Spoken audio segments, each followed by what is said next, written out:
twisting hard where the shadows lie. Grip the handle, feel the engines roar. Freedom ain't a dream, it's the open door. Ride the storm, feel the thunder break. Cut the change and let the earth quake. Born to run, born to never fold. Heart of fire, soul of untamed gold.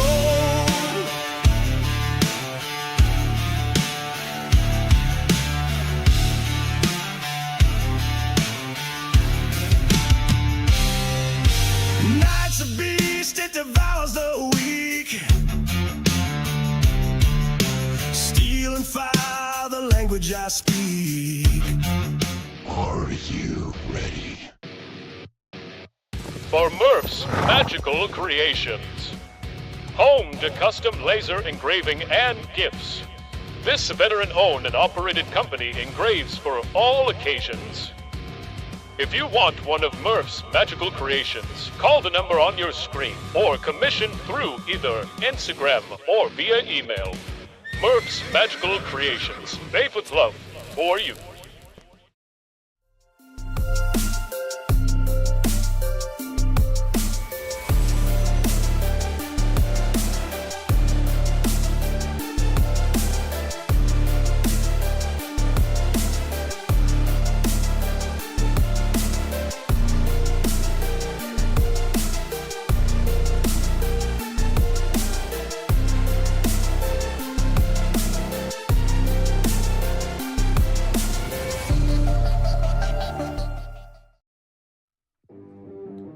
Craftsmanship that lasts a lifetime is Florida Cabinet Distributors.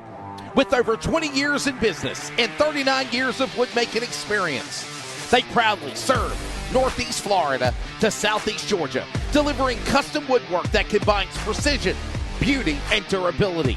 Whether you're dreaming of a custom kitchen, bathroom vanity, fireplace and mantle, entertainment center, outdoor kitchen, or even a full library, we can build it at Florida Cabinet Distributors, exactly the way that you envision. Hey, no project is too big or too small. If it's made of wood, Florida Cabinet Distributors can make it. Call or text Steve today. Yes, they gave us his personal cell number, 904-874-3442. That's 904-874-3442 to book today. Florida Cabinet Distributors, craftsmanship that lasts a lifetime.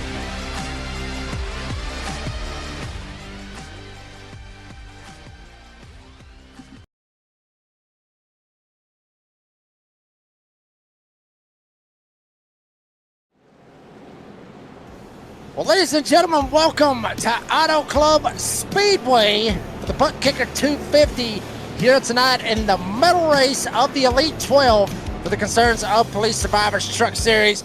Who will tame it out here in out West Hollywood and make it all the way to get ready to run for a championship here in 2 weeks? You find it all out live here on the Dazzler 360 Racing Network.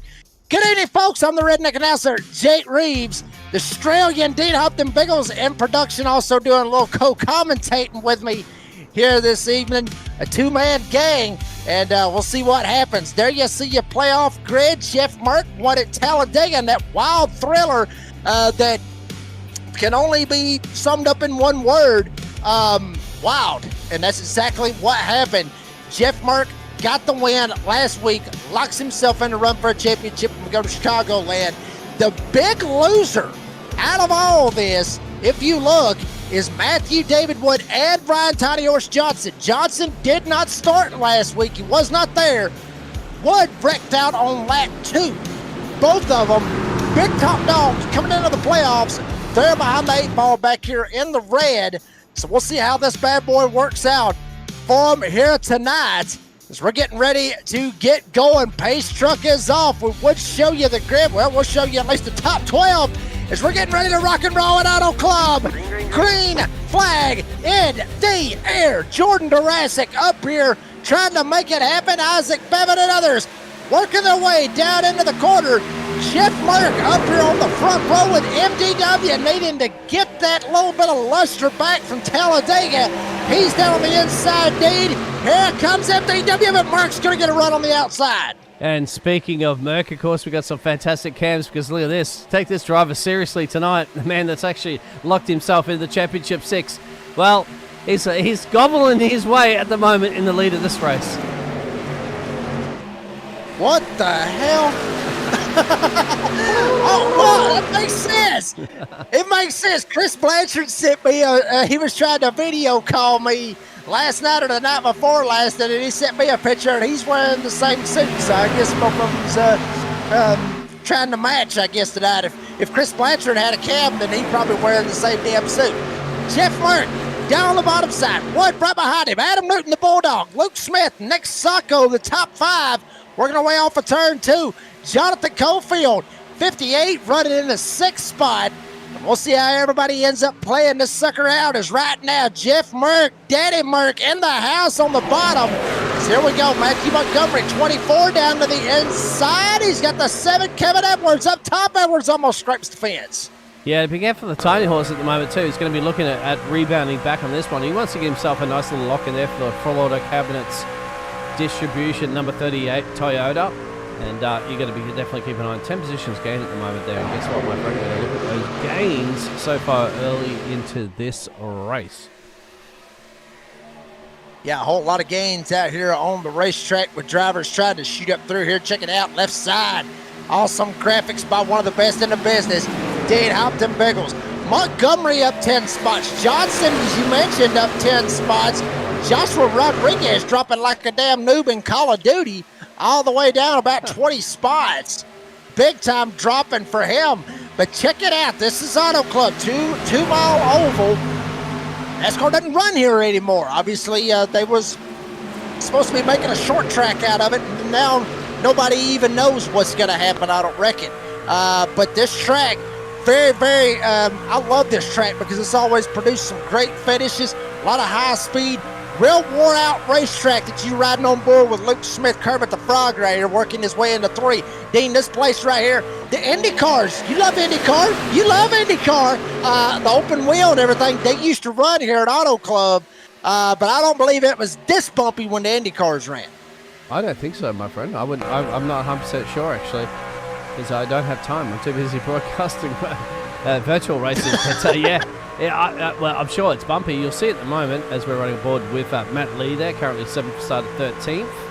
He's doing pretty good there for the 44 Toyota. We'll see there's a little bit of bumps there. As you can see up the road there, Nick Sacco there racing for the Autism entrance. And he's on the inside there of Luke Kermit the Frog Smith. Yeah, you can say that better than I can. I'll just leave you to it, I guess, for the evening. Nick Sacco down on the bottom. Lee up top trying to make something happen. Lee gets sideways, almost slaps the fence coming off of turn number 4. Montgomery trying to follow Lee and try to make it happen, but Sacco down the inside. Now Lee fights back on the outside. One thing about this track, Dane, that we're really going to have to be watching out for here this evening is the draft. I mean, really, it's going to be a lot about tire wear, just how worn out this place is. It is multi-groove. There's guys that run on the bottom, they run in the middle, they can run up top, run literally anywhere on the racetrack, however they see fit. But the thing about also is they can run wherever. You see the seams, you see the cracks in the asphalt, you see all the craziness out of that. So that is going to be another thing that's really going to throw it into that wear and tear factor on the tires and on the truck. But the other thing, Dane, is the draft, and you see how everybody's sneaky drafting. It's not like where we was at Talladega last week, where everybody's lined up, bump drafting 3 wide, 4 wide, all that other crazy stuff. But certainly the draft will come into effect here with these Concerns of Police Survivors Truck Series drivers here this evening. And you see that often actually with some of these tracks that I didn't mention. I wasn't quite sure about that one exactly there, Jacob, as you mentioned about that, but draft is going to come into fence there, and you'll see at the moment there whether Kermit can catch the catch fence entrance there of Matt Lee for the 44 up at the moment. Jeff Merck leading, Matt MDW and Adam Newton, the usual suspects at the moment. Jacob, over to you as a race driver. We've got 13 to go. How is it to overtake? Is it the inside apron, outside? Where is the best place to park your car at the moment, or be putting your car on the track? Well, really, I mean, when you're working your way off and through 1 and 2, at least how it was when I was full-time racing to the best of my abilities, and sometimes getting wrecked. And I mean, you saw it a bunch of times. I get wrecked a lot, and all good, all in good fun. That's all that was. Well, yeah. I mean, even when y'all pull me up in a butt, I got to keep bringing that up. I'm sorry, but anyway, yeah. I mean, the real big place that you're going to see the passing at eventually, and especially when we get late in this run, watch MDW right here. 1 and 2. 1 and 2 is usually the sweet spot. Wood wants to drift up the track, but Jeff Mark able to pitch him down off of the corner, get the run right here coming off of turn number 2, gets a little bit of draft. Or a little bit of a run, I should say, but Wood able to pull the side draft. Your best shot is to beat him off of turn 2. That is your best shot. Beat him off turn 2, and if you can, dive it into the corner and try to get clear going into the corner, either in 1 or 3. You want to try to drive it in the corner, try to make it stick, but the problem is sometimes it may not stick. It may stick, it may not, because if it don't stick, you're going to go bye-bye all the way up to the wall. But you will really starting to see people, like I was mentioning, Dane, work their way all the way up to the walls. You see Merck now being able to get the run off the corner to go up back up to the lead. But you're going to see eventually that turn 2 exit up on the top side. It will start to play a factor. We got a caution on the Speedway. Yeah, just have a look at who it is. The other problem. Chris Blanchard. Hello, welcome. Hello. The other problem with trying to pass off of turn 4 is you get side draft all the way down the front stretch. It's really hard to make that pass happen in these trucks. Not a ton of power compared to the other stock cars. Traffic was bad. Hello, I'm here now. Let's go look at this replay.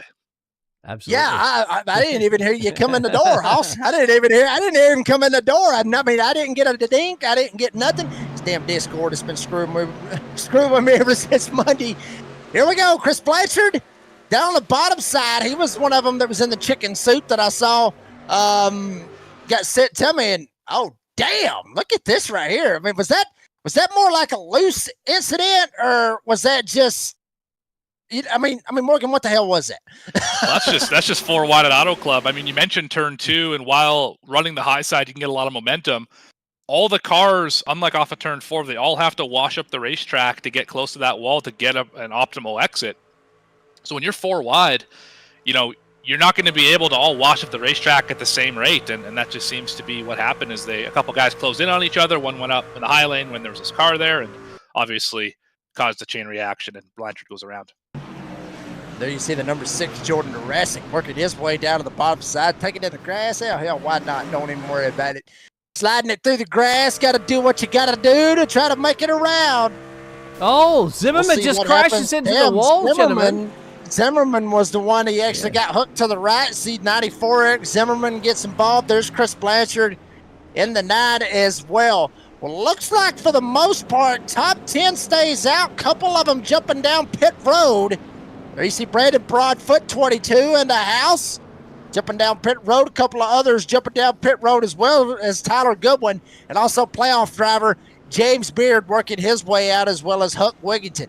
Well, folks, while we got the opportunity, we'll step aside. Let's hear from some of our great sponsors here with the North American Sim Racing Association. Don't go anywhere. We'll be right back here at Auto Club.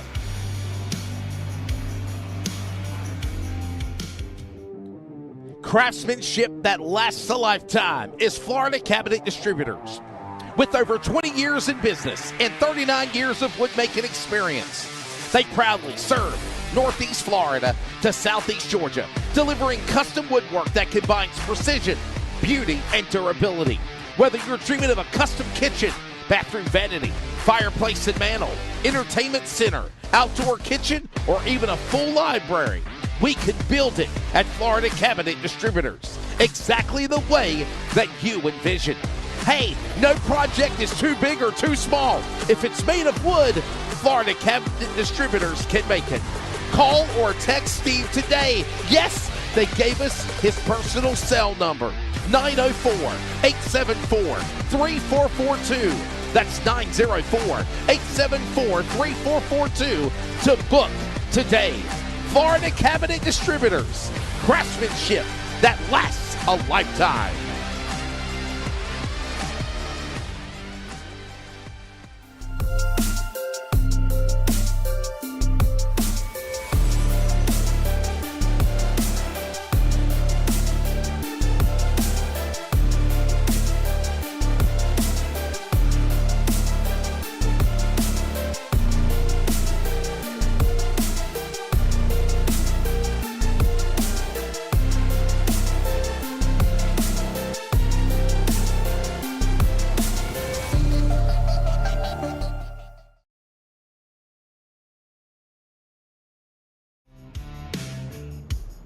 Folks, we're doubling it back up here at Auto Club. Redneck announcer, the Chef and Bagels with you here on a Friday night here at Auto Club. Getting ready to rock and roll with Jeff Merck, MDW, up here on the front row, the Bulldog. And also Jonathan Cofield trying to go 2 for 2 right here. Morgan, who are we feeling is going to be the one we really need to be watching out for here this evening? That's a great question. I always look at that bright green truck in the third row, that Matthew Montgomery, or that, how about the Matt Lee machine?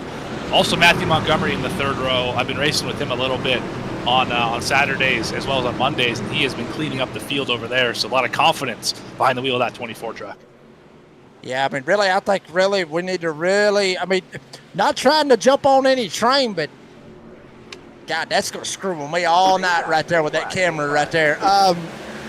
I got to go with Wood. I got to go with Wood because after what happened at Talladega last week, lap 2, gets wrecked. Just bad place, wrong time. He ends up getting screwed out of that one.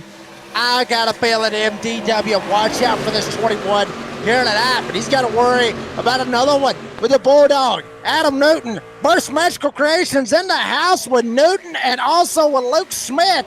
Wood outside trying to make it stick going into 3. Newton on the bottom side, Cofield right behind him, Merck leads them all. Absolutely, and this is the part of the run where it's just so much fun to drive these things. You can go hard because you're just getting up to speed, and you have so many places across this super wide racetrack to race. We see guys 3, 4 wide in the back trying to figure out where that clean air is and where is the speed in this truck. ButtKicker 250 here tonight at Auto Club, and if you need your butt kicked, you know where to go. Go check them out with ButtKicker. Awesome little sim rigs that they've got going on. Dane, you're just trying to screw with me now with that camera. Watch out! Chicken in the house! Chicken's going topside. He jumped up, tried to put the block. Wood crossed him up down to the inside. Will Wood driving in. Can he make it stick? He is clear, all clear. But can he make it stick coming off of the corner? Remember, Wood needing to win to get into the championship 8. And here comes Jonathan Cofield, another playoff driver, trying to spoil the party with Jeff Merck already locked in.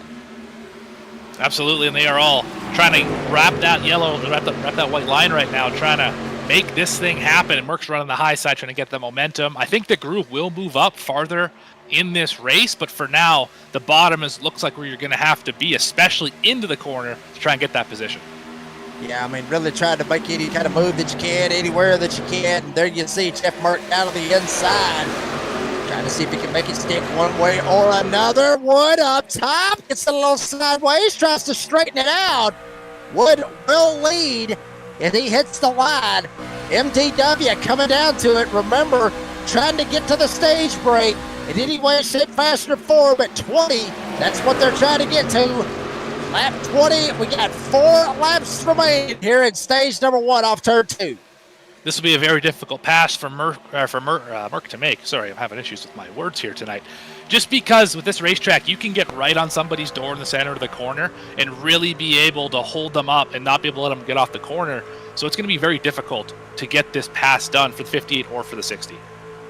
Yeah, I believe so. It's going to be real tough for any of these guys to try to make it happen as Wood still holds down the lead. Now it's 3 laps to go. Merck up top, Cofield down on the bottom side, right behind them. Adam Newton, Tiny Horse Ryan Johnson trying to play a little bit, trying to make something happen. Wood still got it. Wood slides up the racetrack a little bit. May open the door. Jeff Merck still side by side with Cofield off 2. Yeah, Merck got a great run off the corner. He's going to close into within half a truck length into 3. Does he go to the bottom? Yes, he does. Right downstairs. He will clear in the middle of the corner for the lead. Yeah, but will he be able to make it stick? Wood going to pull the crossover down to the inside. 21 of MDW, Matthew David Wood. And now Jeff Merck getting right down on his right rear quarter panel. Look, 3 wide for the lead with 2 to go in stage 1. Wood on the bottom. Cofield up top trying to work that outside lane I was talking about, Morgan. He's going to make it stick. He may have one hell of a run coming off of turn 2. Yeah, Merck got put in a bad spot, had to lift. There goes the 58 to the door. Can he clear to the corner? Not quite yet. Maybe right now, as long as he doesn't do the same thing Merck did. Slide up in front of the 21, get crossed over. He might have the lead here as we go white flag to the stage. Yeah, that turn 2, really, that was the one I was talking about. That's the move that you need to watch for. Coming off a 2 on the top side, can make it stick. Wood takes top, jumps back to the bottom. 1 to go here at stage number 1. Side by side, damn near door banging. Wood sends it hard going into turn 1. He is going to jump up and literally have to make Cofield slam on the brakes. Jurassic damn near runs him over. Cofield gets spun. Whole bunch of cars wrecking down the backstretch here. There's the caution. Wood is going to get the stage win, but at what cost? Definitely checked them up on the high side there, and just because the spot the 58 was, there was nothing he could do, Cofield that is, to avoid that incident. MDW going to win stage number 1. Oh, I got a bad feeling about something. I got a bad feeling. We got beef. I got a feeling we may have a little bit of beef out there on the racetrack. I don't know. Morgan, we saw it right there. Wood, he sent it. He jumped up, made Cofield literally have to left out of the gas. It's either Cofield runs him over or what have you. But Jurassic was behind him in the 6. He did not lift. We'll check it out one more time. Instant replay. Morgan, walk me through this because, we saw it all happen in live time. Absolutely. Well, MDW goes for the slide job. That's how you pass here. That's just one of the ways you do it. Checks up to 58. So between the 58 having to lift, the 6 not lifting, and the 60 coming off the racetrack, didn't give Jurassic a spot to go. He ends up getting into the back of the 58, puts him in the fence. Jurassic gets put in the wall for his trouble as well. And there goes 2 of your top 4. And there's another truck there sideways. Is that the 19 of Newton? Or sorry, is that Smith or Newton? Smith. Almost upside down over the backstretch. And do you feel like do you feel like Jurassic might have had a little bit of time or he had enough time to actually get out of the gas? Because it looked like he had nobody literally up his tailgate. All I'll say is that this racetrack, the slide jobs take the longest of anywhere I've ever raced on iRacing. So I'll just say that, and we'll just move on. Sound like a plan. We got all the way to stage number 1. MDW down pit road, going all the way to 45 and then all the way to 100. And somebody's going to lock himself in, or it could be somebody outside the playoffs. You can win it here tonight at Auto Club. You got to tune in to find out. We're back after this break.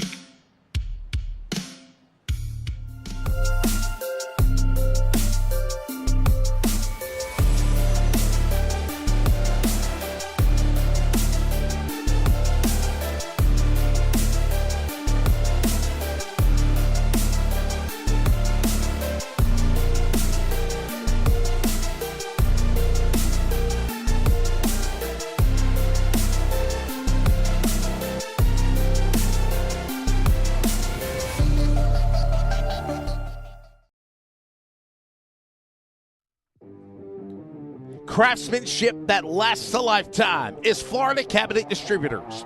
With over 20 years in business and 39 years of woodmaking experience, they proudly serve Northeast Florida to Southeast Georgia, delivering custom woodwork that combines precision, beauty, and durability. Whether you're dreaming of a custom kitchen, bathroom vanity, fireplace and mantle, entertainment center, outdoor kitchen, or even a full library, we can build it at Florida Cabinet Distributors, exactly the way that you envision. Hey, no project is too big or too small. If it's made of wood, Florida Cabinet Distributors can make it. Call or text Steve today. Yes, they gave us his personal cell number, 904-874-3442. That's 904-874-3442 to book today. Florida Cabinet Distributors, craftsmanship that lasts a lifetime.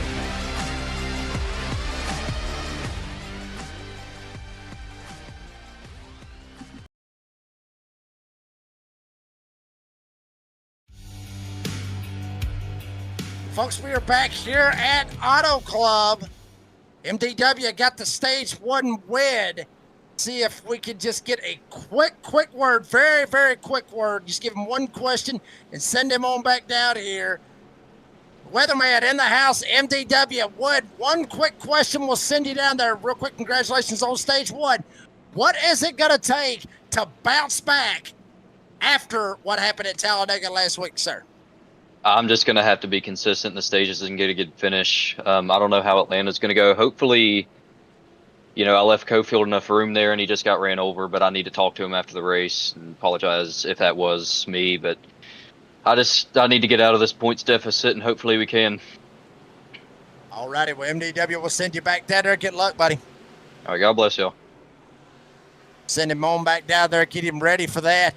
We'll talk a little bit about that restart here in a second, Morgan, because I got a little bit of a take I may end up wanting to have on that.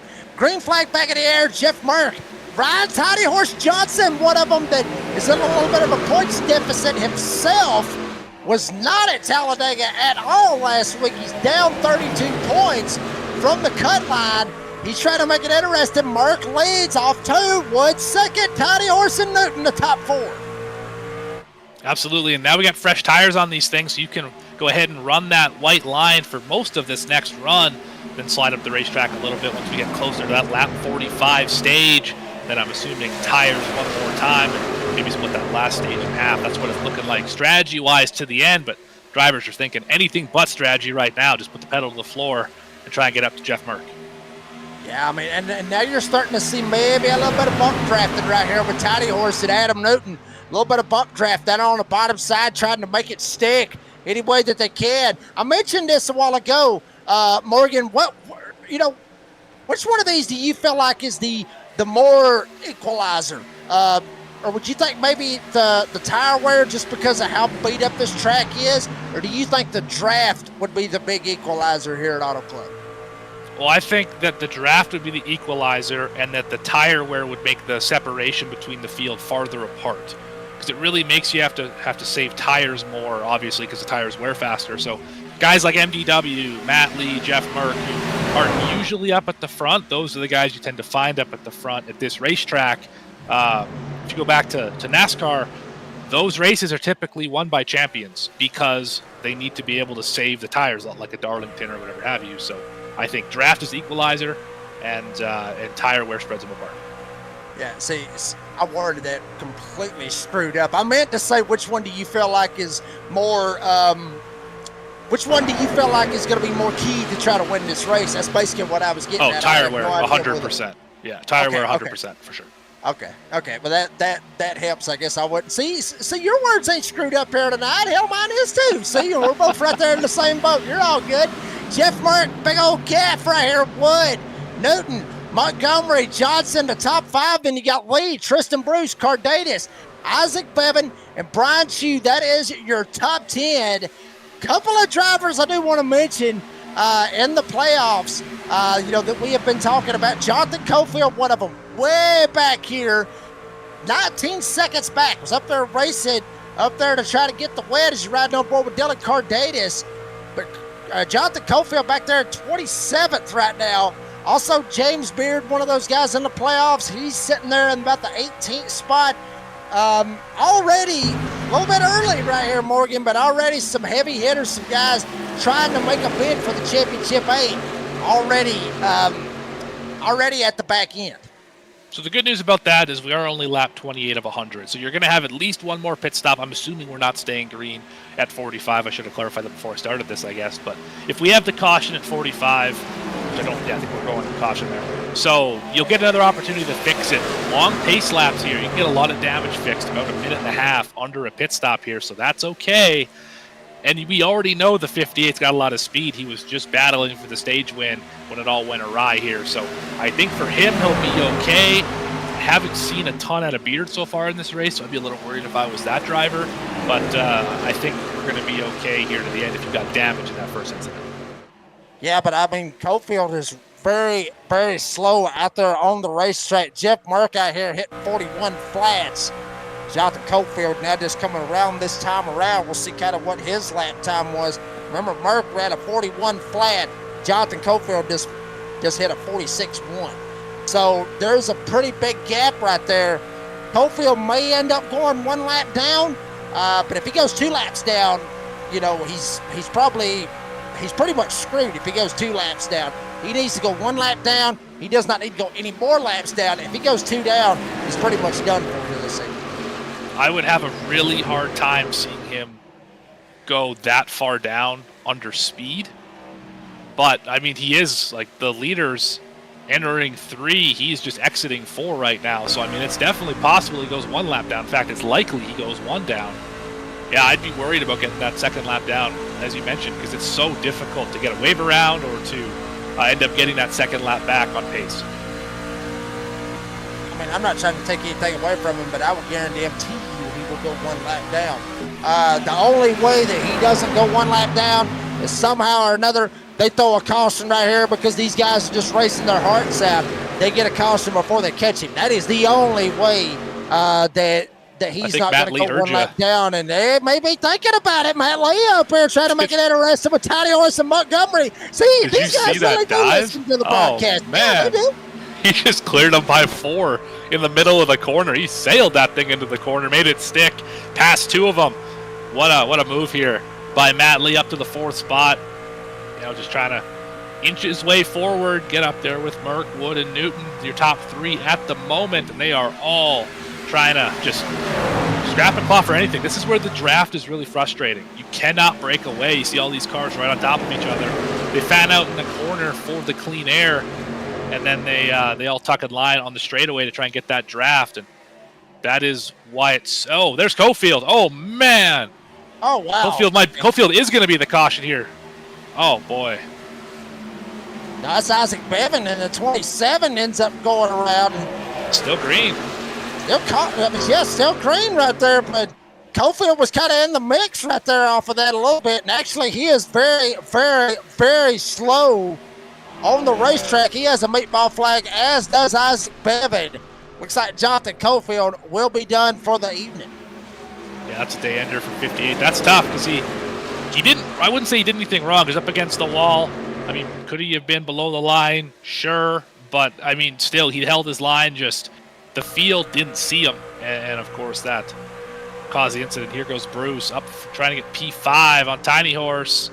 Looks like he might clear into the corner. Yes, he will. Tiny Horse gets right behind him. Crossover. You betcha. Side draft on the front stretch.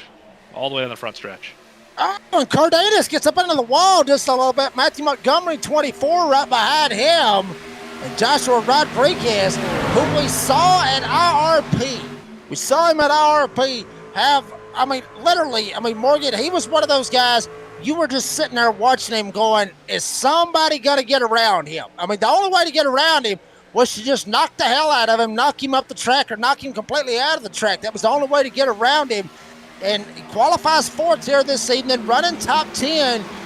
I mean, this is not a bad thing right here for guys like Joshua Rodriguez to catch fire right here at the end of the season, because these seasons, how they are in NASRA, they happen so damn quick. So if you catch fire right here at the end of the season, may end up playing out for you later on, or especially in next season, as we see MDW and Jeff Merck battling for the lead. Yeah, leaning on each other on the front stretch. They were definitely making contact. Merck still able to hold that lead as MDW. He's throwing the hand in the air. He's not happy. I mean, he got absolutely used up on the front stretch. He's going to have to try a little something different here, and the whole field is back to him as well. That's got to be super frustrating. Both those guys were out by half a second over Matt Lee and Newton, and now everyone's back together again. Do we need to play the sound back? Oh, there goes Newton! No, Newton!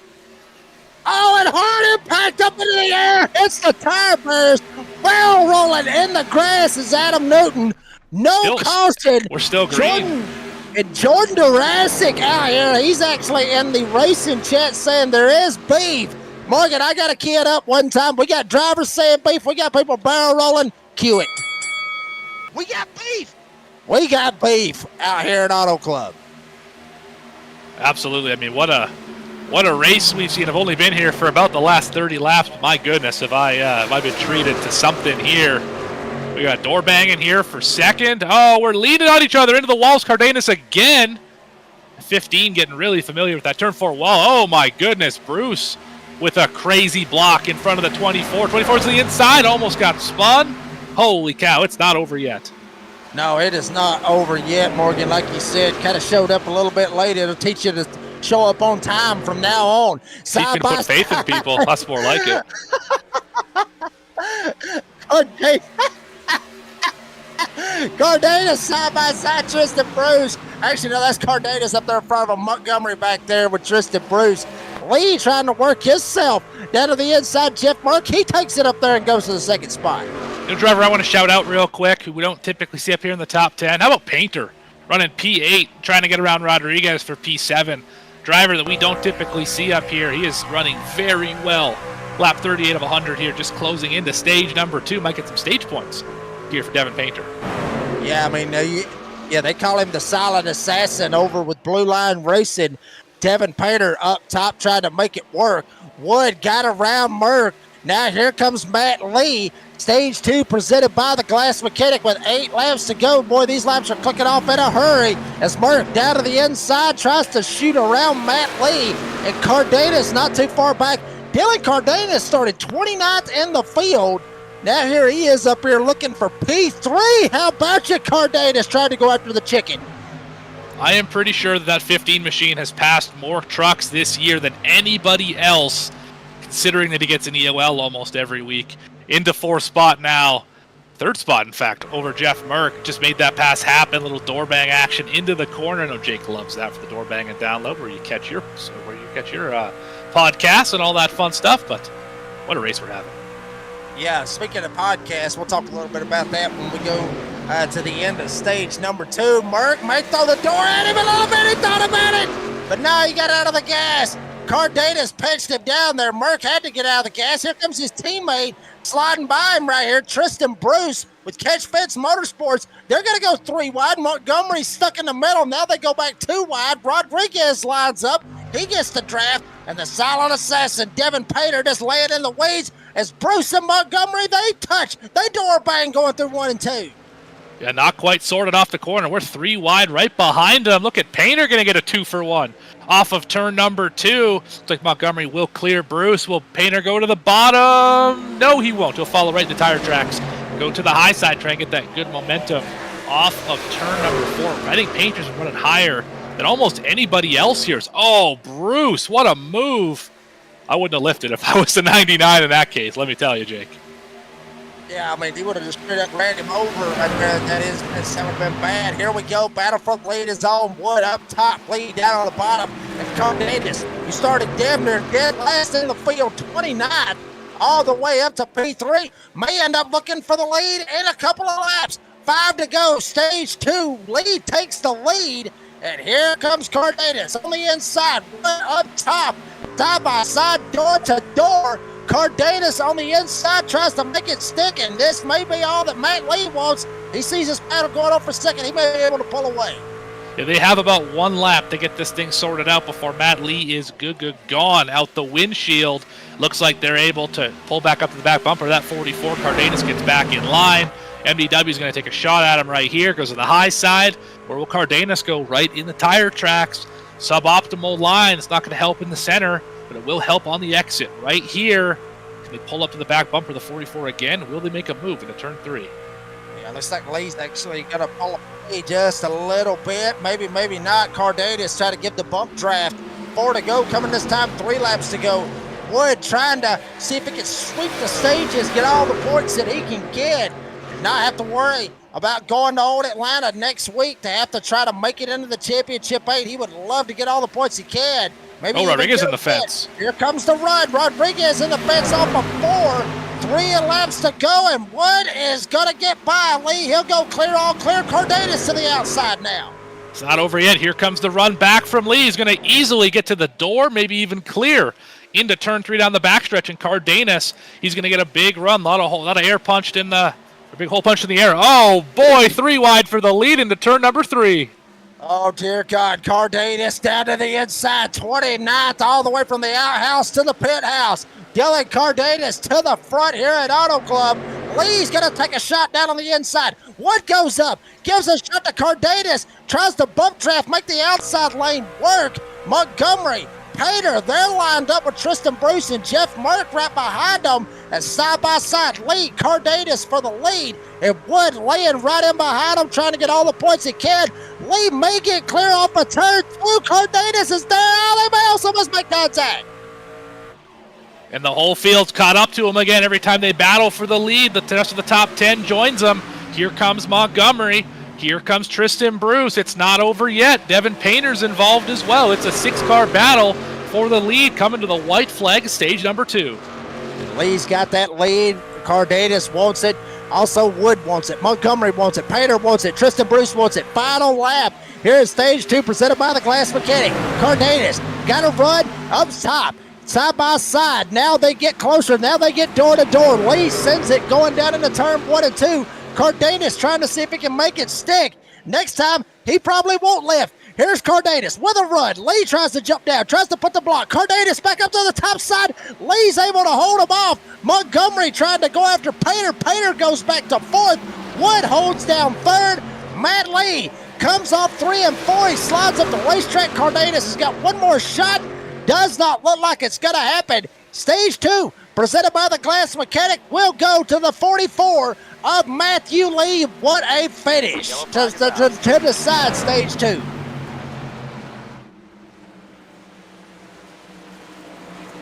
Unreal. I mean, what a great battle. We had 5 trucks. You had a shot at it. Didn't know which one of them it was going to be. Ends up being Matt Lee with Cardenas, Painter, Wood, and Montgomery following in tow. I mean, just Auto Club has always put on great racing, I've found, and it especially does with the trucks at night. A lot of grip, but also not enough grip that it's single file. You really can still drive these trucks, and it's been a lot of fun to watch so far. Yeah, it really has. As you see right there, Matt Lee from Clinton, Maine gets stage number 2, presented by the Glass Mechanic.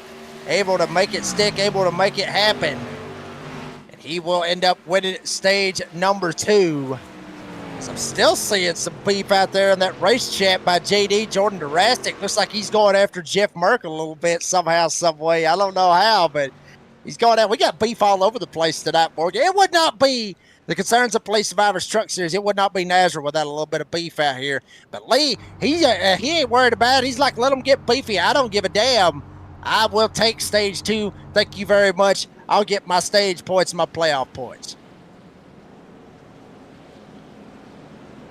Yeah, absolutely here. And I mean, with the tough racing that we see, drivers leaning on each other and moving each other up out of the way, there's going to be, you know, some upset feelings, some high tempers here. So that's just part of it. It's part of the way we do things here. Absolutely. See everybody lining up, getting ready to jump it down pit road. Matt Lee, Catch Fence Motorsports, gets it done for stage number 2 from Clinton, Maine. Cardenas lined up right behind him. Cardenas with the Willman team over there with Bevan, Durastic, Montgomery, Thomas Kohick, all those guys over there on that team. As we see everybody shoot down pit road.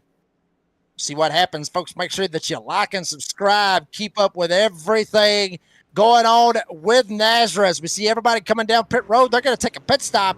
We're going to take one with them. We'll be right back here at Auto Club after this commercial break. Are you ready? For Murph's Magical Creations. Home to custom laser engraving and gifts. This veteran-owned and operated company engraves for all occasions. If you want one of Murph's magical creations, call the number on your screen or commission through either Instagram or via email. Murph's Magical Creations, made with love for you.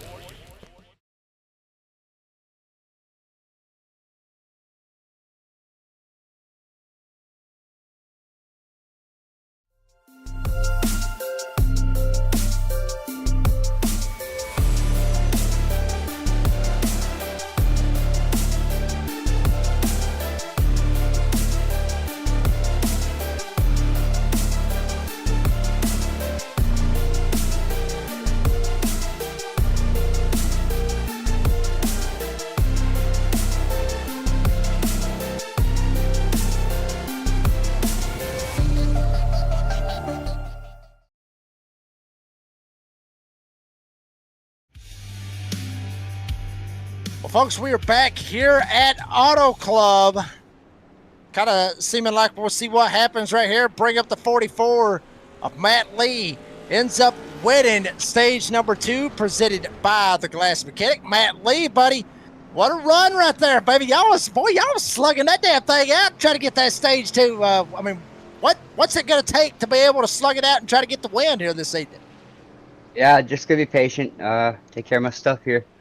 You know, I'm not as fast as these guys on the short run, but you know, hopefully my age will prevail and be a little more patient than them. Awesome. Well, we're seeing tires obviously be a factor later in the run and the draft at the start of the run. Do you think anyone's ever going to be able to break away here tonight, or is it always going to be a pack race for the rest of this race? I don't know if anyone can break away. I mean, it's possible after the pit stop and stuff. Yeah, it's going to be tough, though. Someone's going to have to really be patient, take care of their stuff. And, yeah, it's the only way it's going to happen. You aren't going to do it on the short run. All righty, well, Matt Lee, buddy, congratulations on Stage 2 presented by the Glass Mechanic, up 12 spots from where you started. Congratulations on that. Good luck the rest of the race, bud. Appreciate it, boys.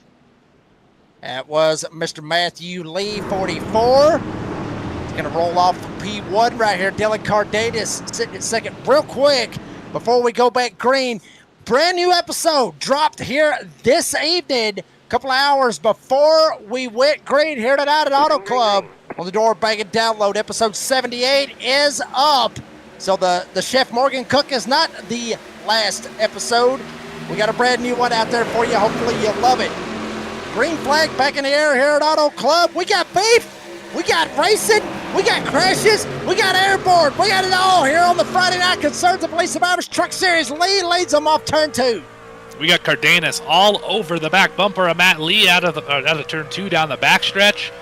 I think he's just going to ride here for a couple laps, maybe try and get a gauge on what this 44 is good at. 15 hasn't been around here very long. He's had to work all the way from the back of the field. Cardenas almost made contact. Cardenas almost got him right in the, literally give him a kick in the shorts, right in the tailgate. Lee still holds the lead. Bruce now, he'll go to second, or third rather. Merck goes to fourth. We got Catch Fence Motorsports running 1, 3, and 4. Big deal right here. Cardenas is literally like a big old fish right in a shark pond with all these Catch Fence Motorsports guys up here. But Matthew Montgomery, Devin Painter, they're trying to have a little something to say, as well as Tiny Horse Rod Johnson trying to get some points back, as well as MDW Matthew David Wood. Look at this Painter machine, the 99, trying to work on Jeff Merck here and Matthew Montgomery and get up into the top 4. He's having a great run so far tonight. Auto Club, maybe just the track the 99 needed, as we have a bit of a move behind you. That's Tiny Horse. Not quite gonna have momentum. He's trying to go 3 wide on those guys in front of him. Yeah, I mean, he's trying to go anywhere that he can, get whatever that he can. Tiny Horse, Rod Johnson, Wood, and Edwards. Back here, Brian Chew actually is the top 10 with Dustin Scruggs, Matt Cherry. They're battling it out a little bit back there as well. You see them fanned off back there in the back. Cardenas able to get around Matt Lee, took a shot, made it stick. And now Cardenas, he'll lead going into 3. Lead Bruce right behind him. Then Merck and Painter to follow as well.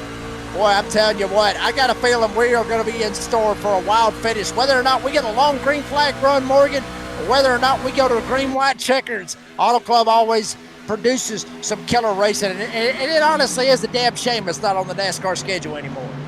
Yeah, this is one of my favorite racetracks. I've always really enjoyed this place. The ability to drive anywhere. You can fix an ill-handling car here by just changing your lane, the way you drive the corner.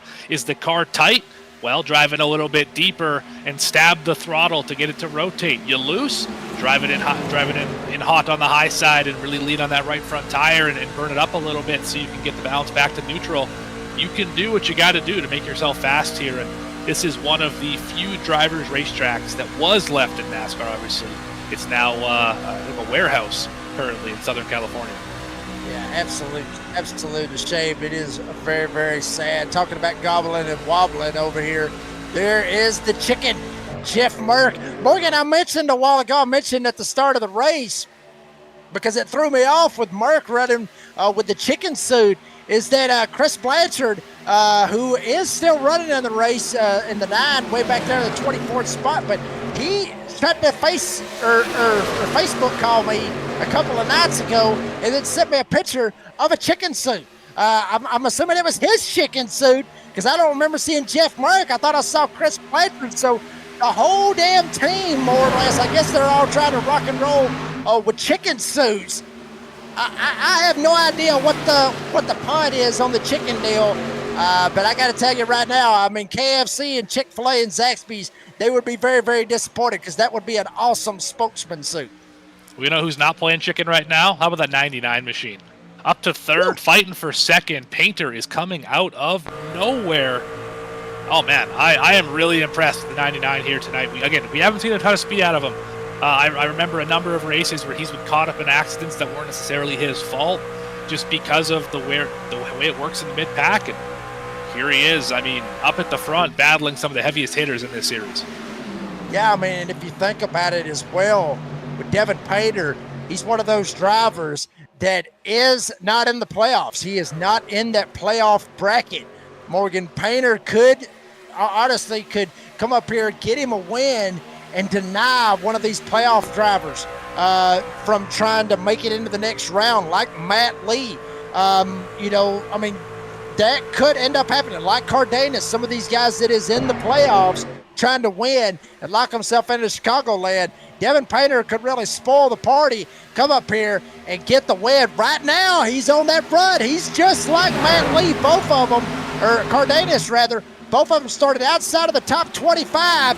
Here they are up here racing for the lead when it matters in stage 3. Devin Painter, the silent assassin, to the lead off 2. And one thing interesting about the 99 compared to everyone else, he's been on the high side since the start of the run. Most guys are wrapping that white line, trying to make the shortest way possible. Painter not afraid to run the high line up in that 3rd or 4th groove. You see nobody else nearly as high up the racetrack as he is, at least up in the top 15. So I got to wonder, what does that do for the tires later in the run? What does that do when it comes to the draft? Because guys can just turn left and drive to your inside and clear you. Then you got to fight all the way back. So I'm curious to see what the defense looks like here for the 99. Yeah, Morgan, I was going to ask you about that because, we see it a lot of times where everybody says, yeah, the high side is where you can get the runs. The high side's where you can get the speed. But you get more speed up there, you're burning more tire wear than what you would be on the bottom because you're going slower down there on the bottom side. So I'm very curious to see how this plays out for Painter, especially with him right up on the top.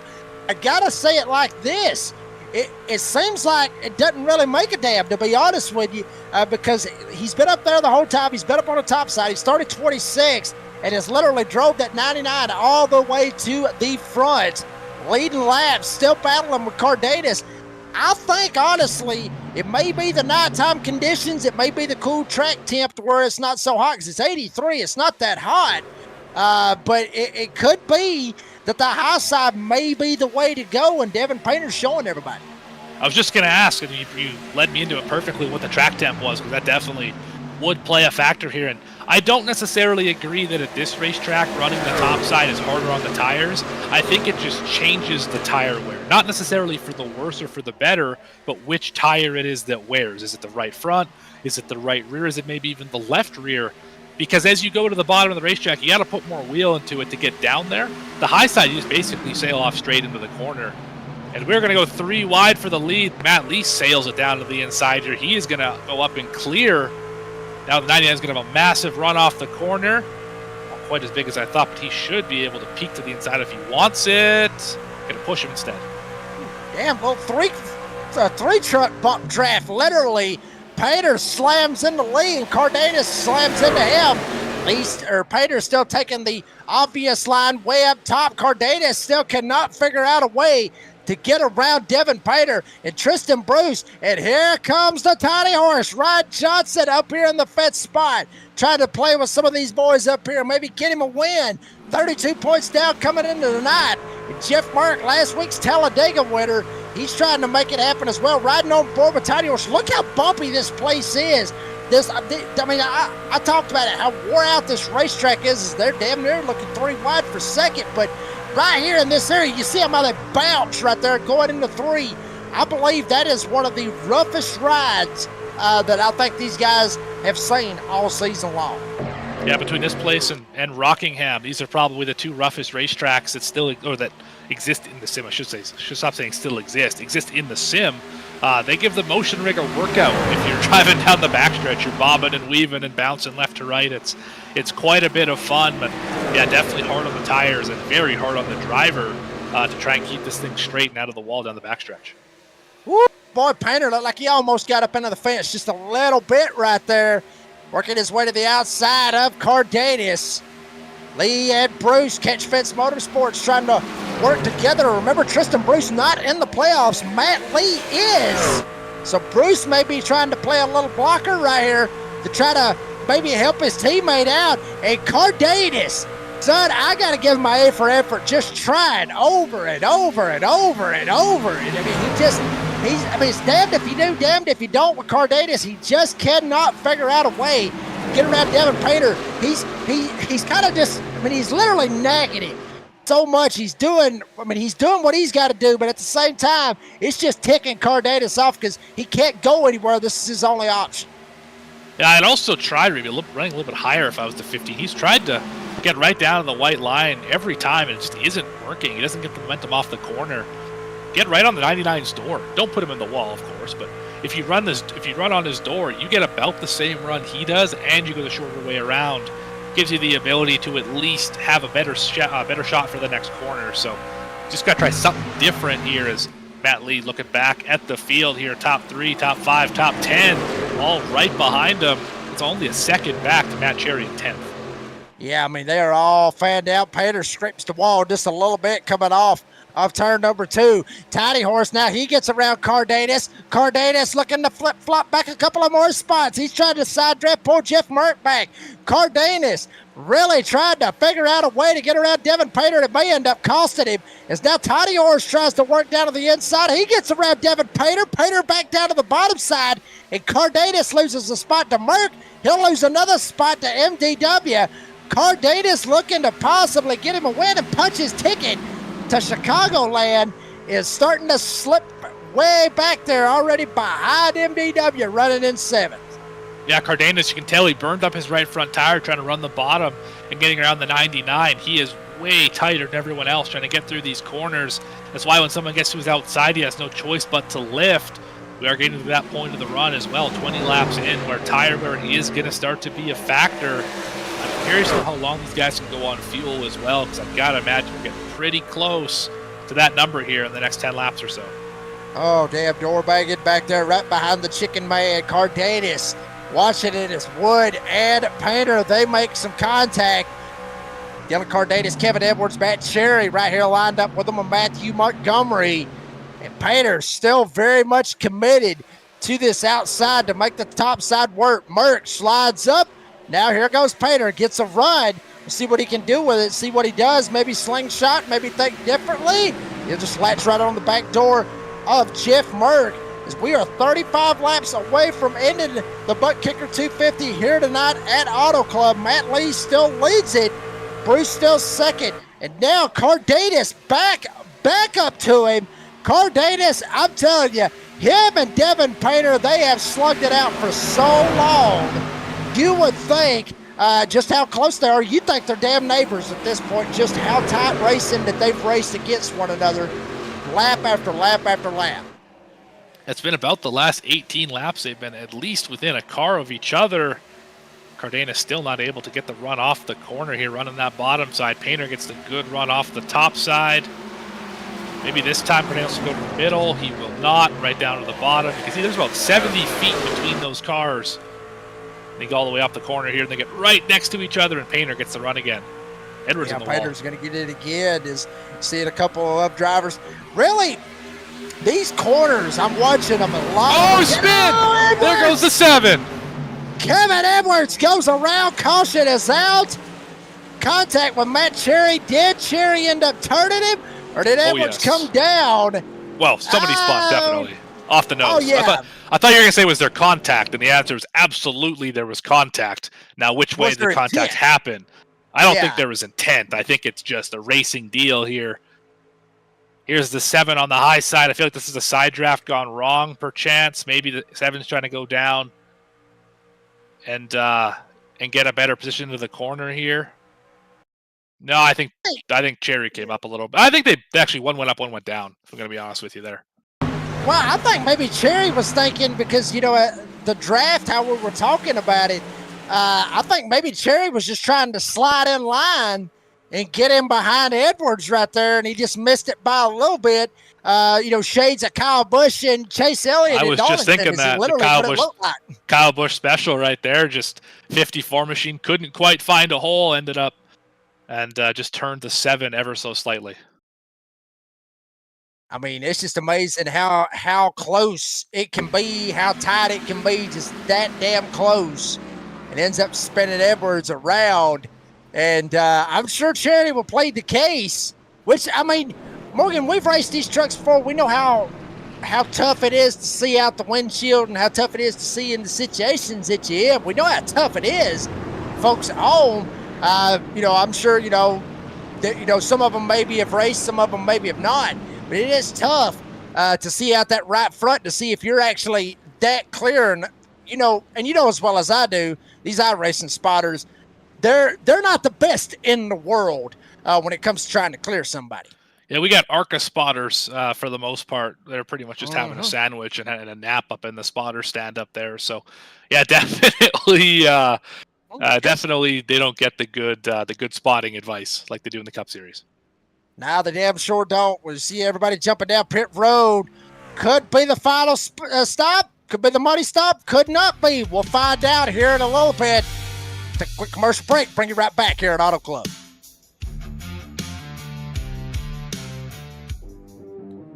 Craftsmanship that lasts a lifetime is Florida Cabinet Distributors. With over 20 years in business and 39 years of woodmaking experience, they proudly serve Northeast Florida to Southeast Georgia, delivering custom woodwork that combines precision, beauty, and durability. Whether you're dreaming of a custom kitchen, bathroom vanity, fireplace and mantle, entertainment center, outdoor kitchen, or even a full library, we can build it at Florida Cabinet Distributors, exactly the way that you envision. Hey, no project is too big or too small. If it's made of wood, Florida Cabinet Distributors can make it. Call or text Steve today. Yes, they gave us his personal cell number, 904-874-3442. That's 904-874-3442 to book today. Florida Cabinet Distributors, craftsmanship that lasts a lifetime.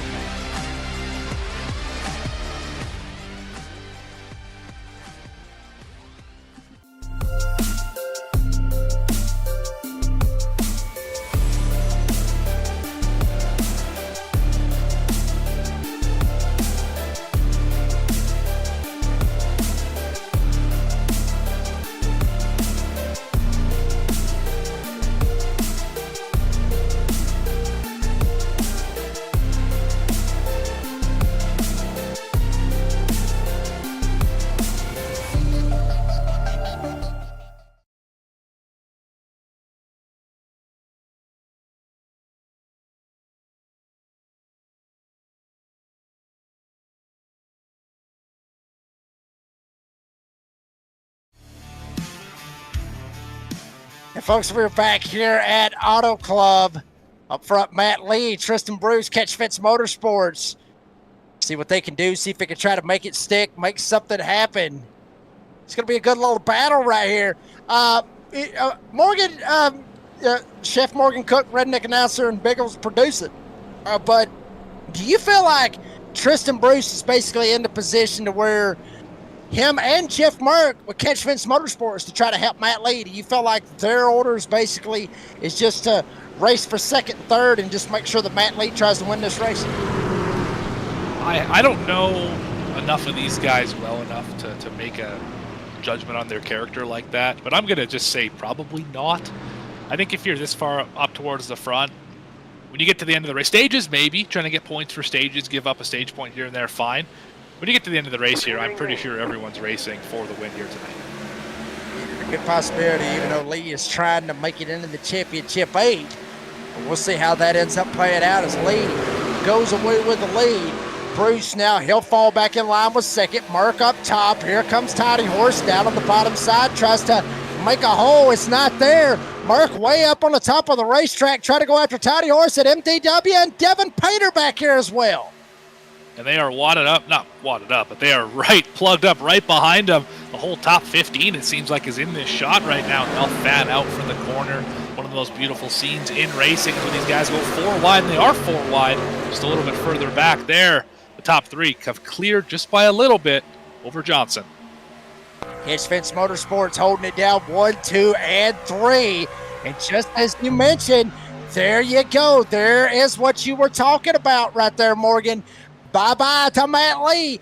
Bruce slides by. Here comes Jeff Merck. Now he's side by side with his teammate Tristan Bruce. So they just shot right by Matt Lee right there. So team orders be damned at this point. It's like you said, they're just trying to go for the win just like Lee is. Now on the flip side, they could be playing this as a team. Caution is out, so this is going to be moot. But what I was going to say is that, Painter with issues. Oh, man, had such a great run earlier. Truck looks pretty good. A little bit of left rear damage. I think he'll be okay here. Just lost all that track position. But as I was going to say, all 3 of those Catchers Motorsports guys have different strengths throughout the run. Merck is very good on the short run, Bruce in the middle of the run, and Matt Lee at the long run. They might be trying to flip that so that Lee can get back to the lead later. Very good possibility. You said he had a little bit of left rear damage, so I'll remember you said that see where here it comes in about from. 10 seconds. Yeah.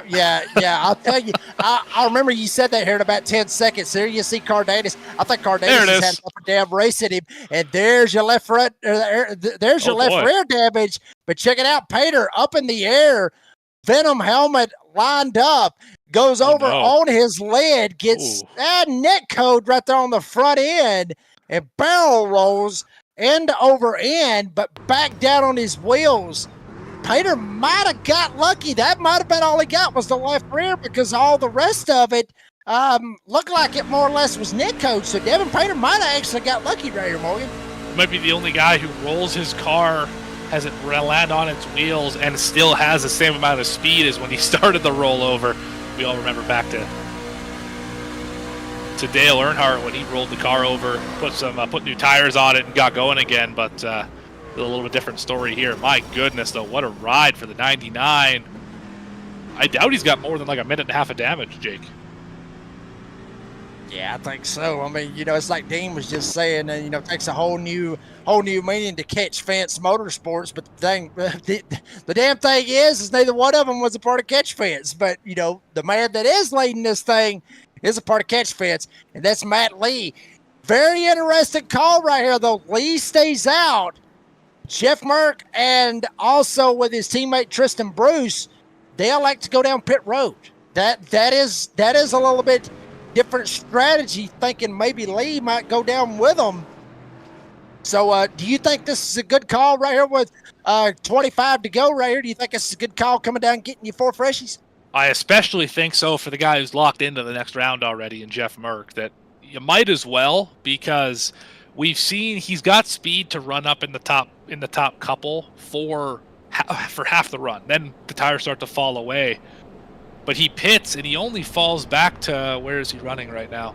Back to 14th. That's not that bad on these brand new tires, so that should be all right. I'm a little nervous for MDW behind him, who obviously needs as many points as he can get here tonight, because he's going to be right back in the Hortus S as well.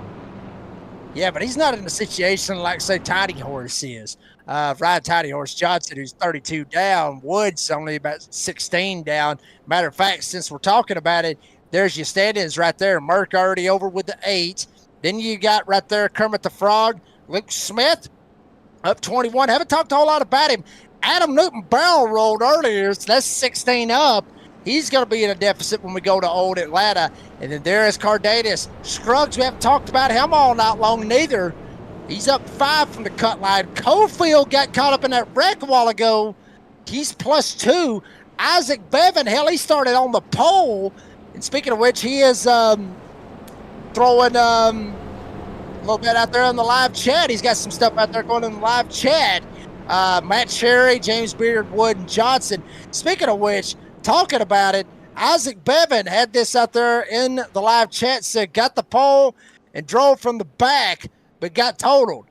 Routed for my teammates Dylan Cardenas and Matthew Montgomery. I'm assuming he's saying rooting for my teammates. So, because if you're routing for them, then it seems to me like they ticked you off and they're the ones that wrecked you. So, but Yeah, I mean, but that playoff grid's straight up going to flip when we go to Old Atlanta next week, Morgan.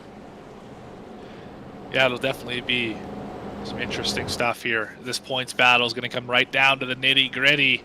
Who's going to lock their way in tonight? Will somebody lock their way in tonight? Or is it all going to be a toss-up next week?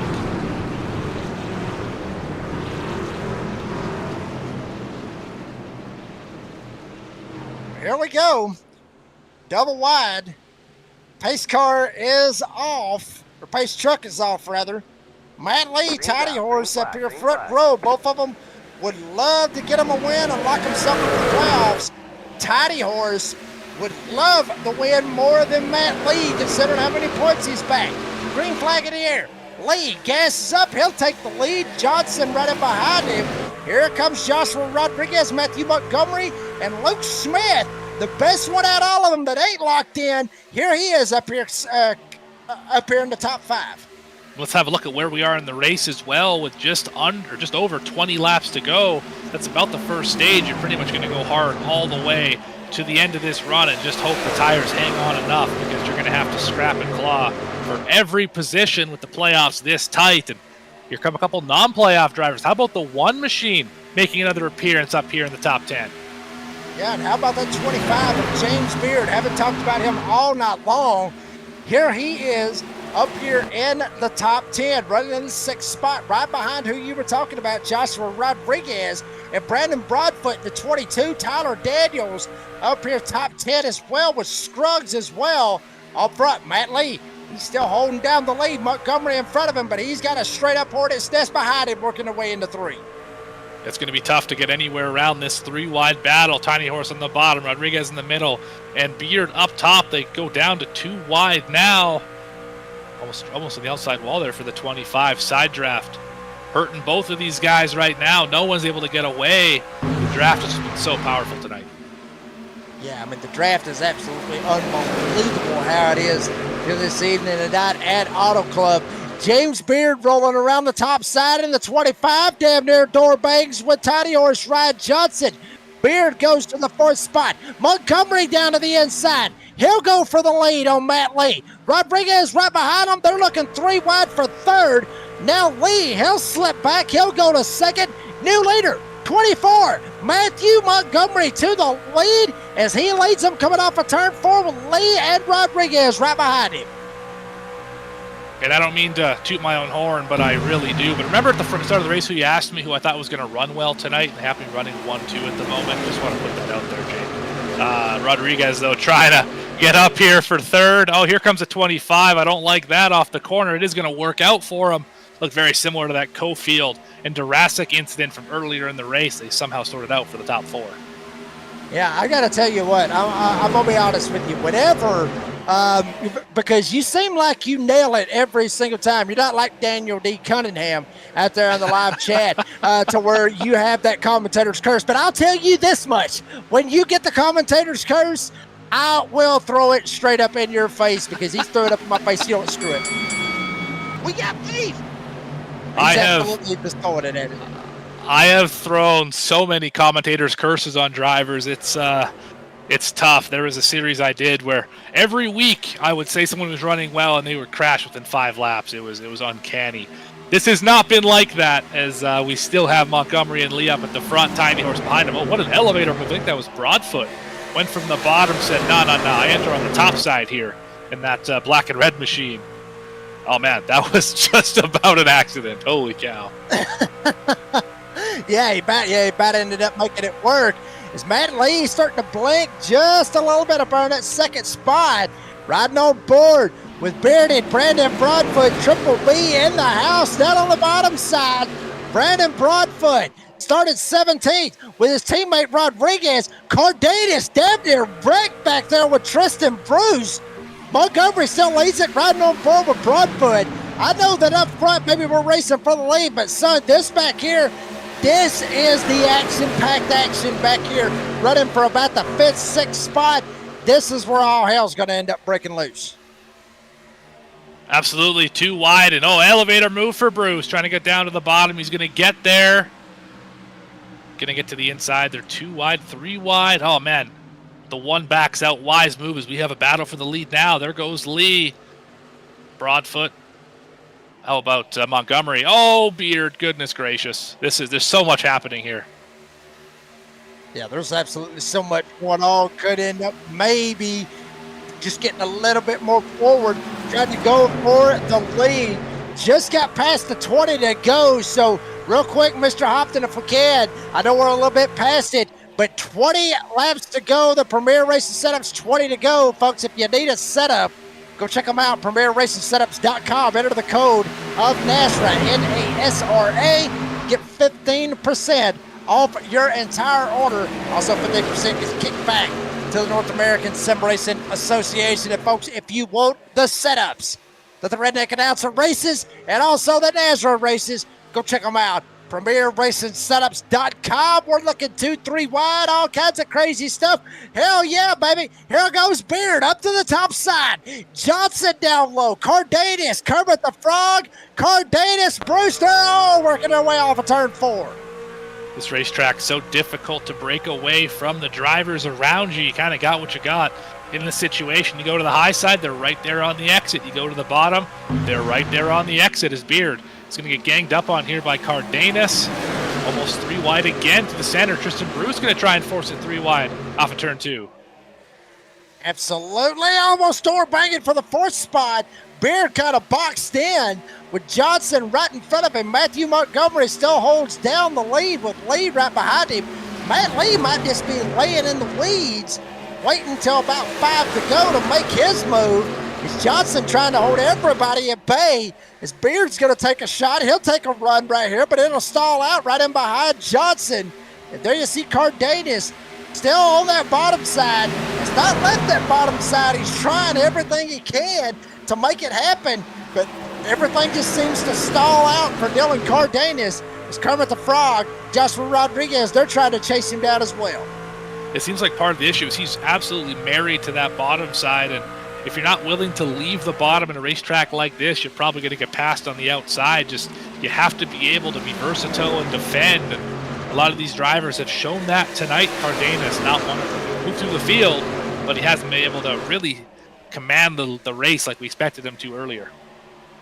Absolutely, and there you see right there, Kermit the Frog, Luke Smith right here.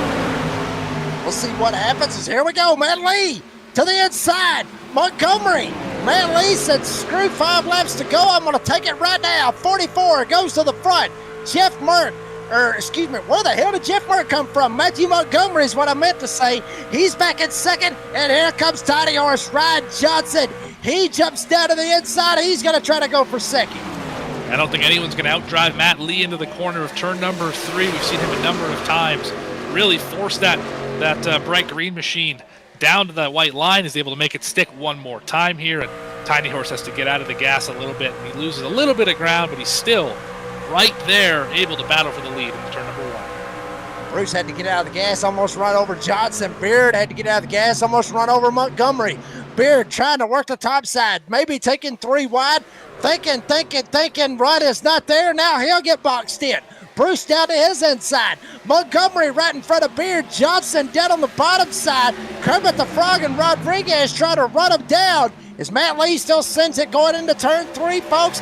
Like and subscribe if you love the action going on here on the Friday Night Concerns of Police Survivors Truck Series.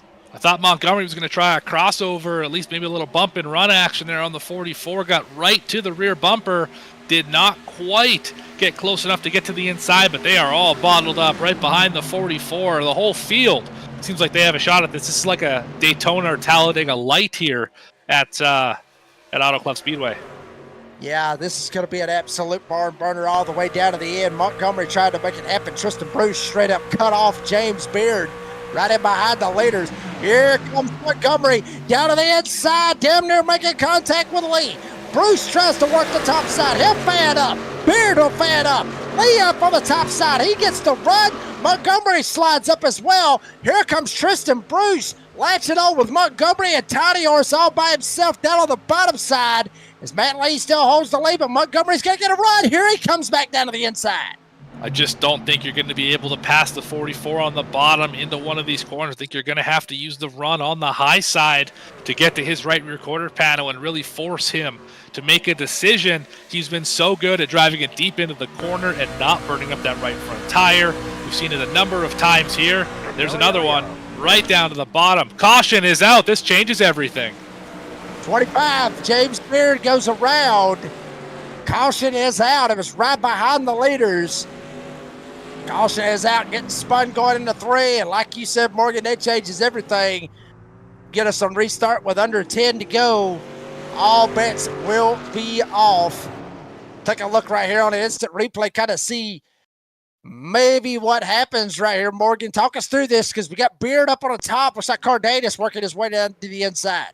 Yeah, so we're here on the high side. Again, he's running higher than everyone else is right now. 15's coming up pretty quick. Doesn't really get too close to him, though, it seems.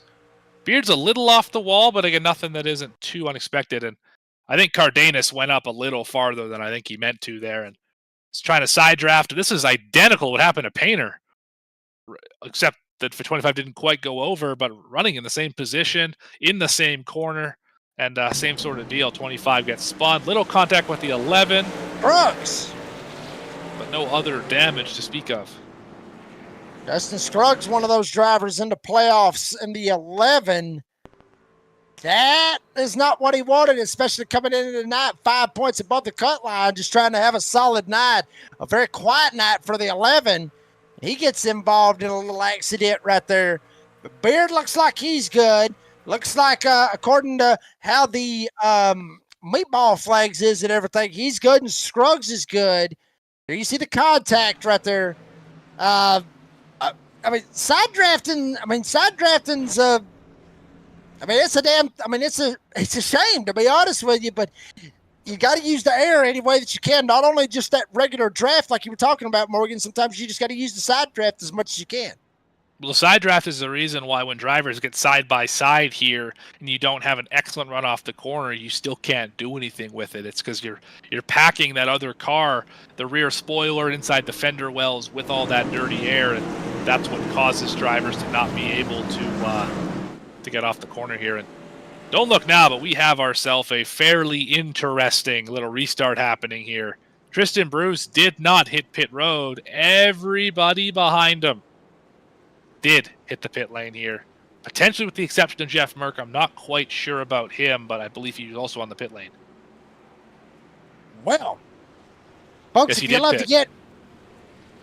to get fiery, if you love to get beefy on a beautiful Friday night with Nazra, stick around. We're going to jump away real quick.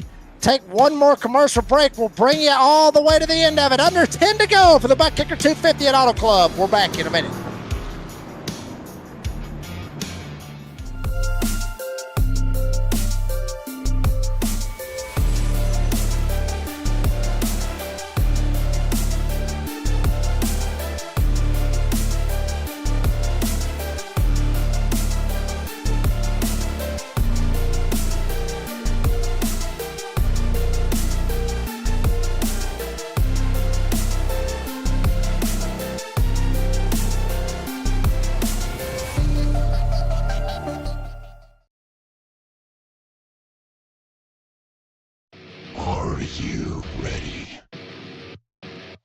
For Murph's Magical Creations, home to custom laser engraving and gifts. This veteran-owned and operated company engraves for all occasions. If you want one of Murph's Magical Creations, call the number on your screen or commission through either Instagram or via email. Murph's Magical Creations, made with love for you.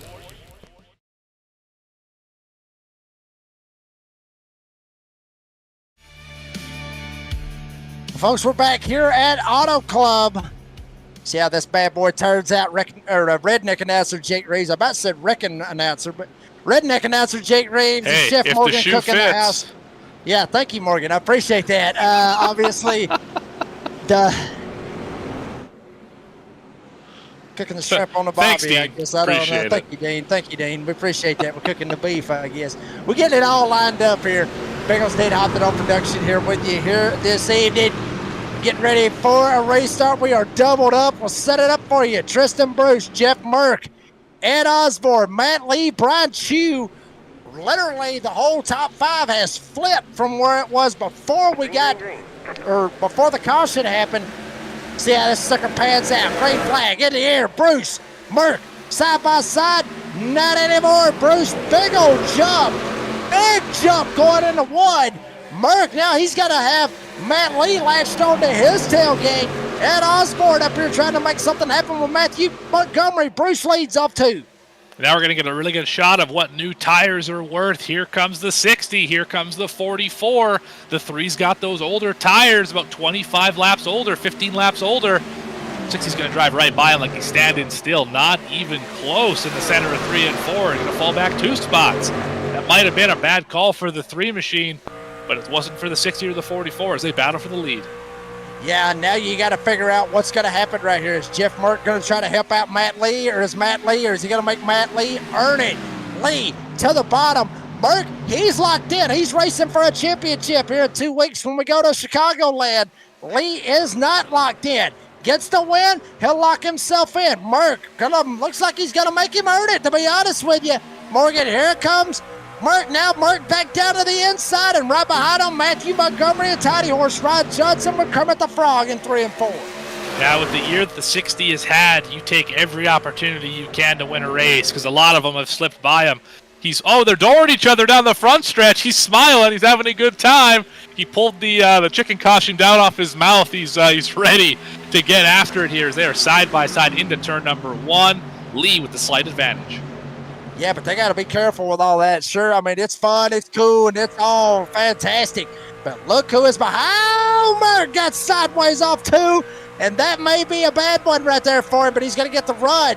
But now they got to get some business down to pat. If they want Catch Fence Motorsports to win one here tonight, here comes Matthew Montgomery, 24 to the bottom side, almost making contact with Merck. Very, very close.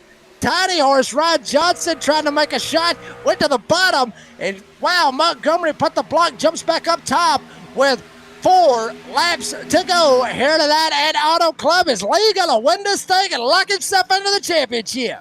Definitely a possibility, but anytime you lose a spot here as Merck is sideways off the corner, you might not have a shot to get it back. There goes Tiny Horse. He's going to clear for second. Montgomery trying to make it happen as well. They're 3 wide right behind him. Merck in the middle. The meat in the sandwich. Oh, big dive to the bottom for Kermit. He's going to slide up in front of both of them, take that spot. Sandin and Cardenas down to the inside, tries to make it stick. Wood goes down there as well.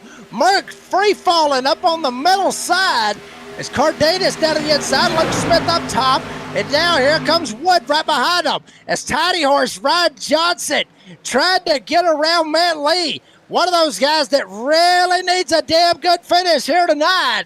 Tiny Horse needing all the points he can handle as they are 3 wide back there behind him. Lee still holding it down. They're coming this time, 2 to go. That Cardenas, for the first time tonight, does not run the very bottom of the racetrack. He's laying off the bottom here, trying to get around. Here comes Johnson. 2 laps to go this time, and he is right within striking distance here of the 44. Right, literally up his tailgate. Now you see Johnson jump up to the top side. Lee tries to go up top. Maybe trying to play a little head games. Maybe a little bumper tag going into the corner. Luke Smith right in behind him as well. Blue Line Racing, line it up, talking it out, right in behind them with Kermit the Frog, Luke Smith. There's Blue Lights Racing, I should say. Luke Smith and Tiny Horse Rod Johnson trying to make something happen.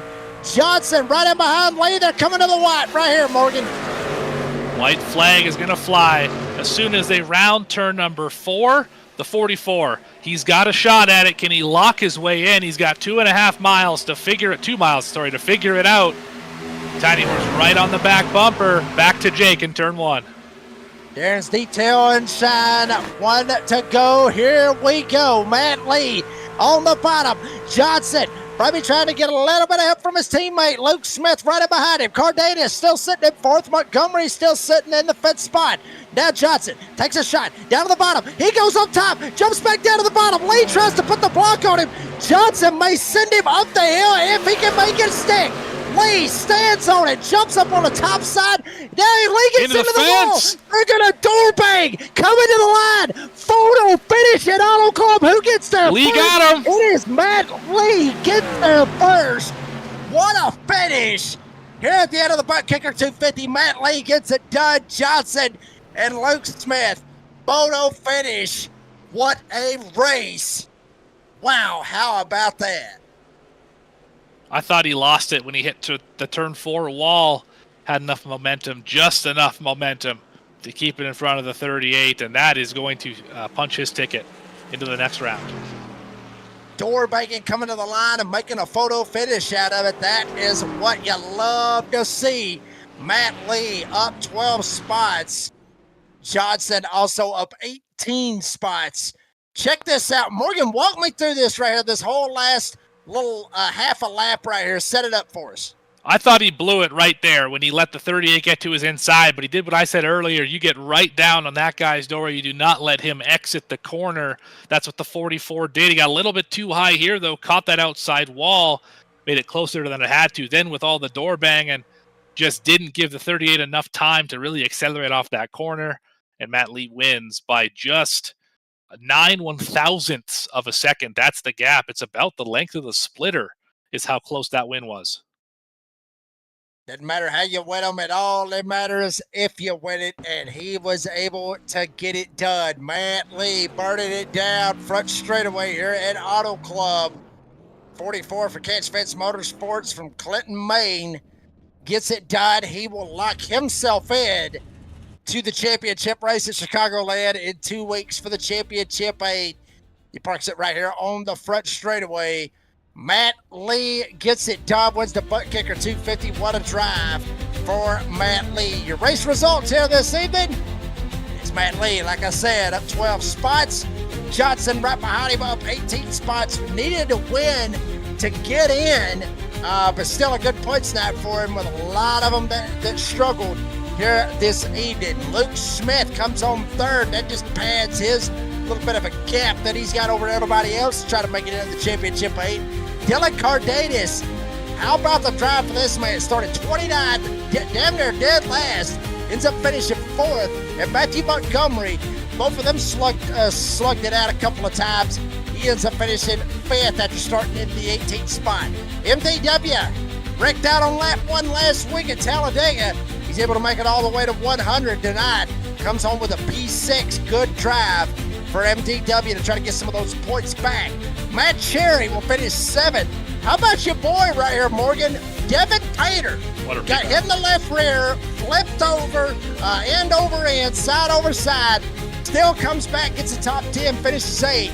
Jeff Merck, what at Talladega last week, he finishes 9th, and Raul Meza rounds out the top 10.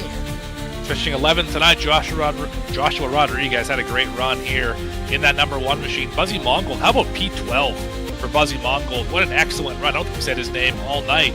Brandon Broadfoot in 13th. Chris Blanchard comes home with the 14th spot. Huck Wigington rounds out for top 15. Tyler Daniels in the 16th position. Matthew Cummins finishes 17th, up 10th from where he started.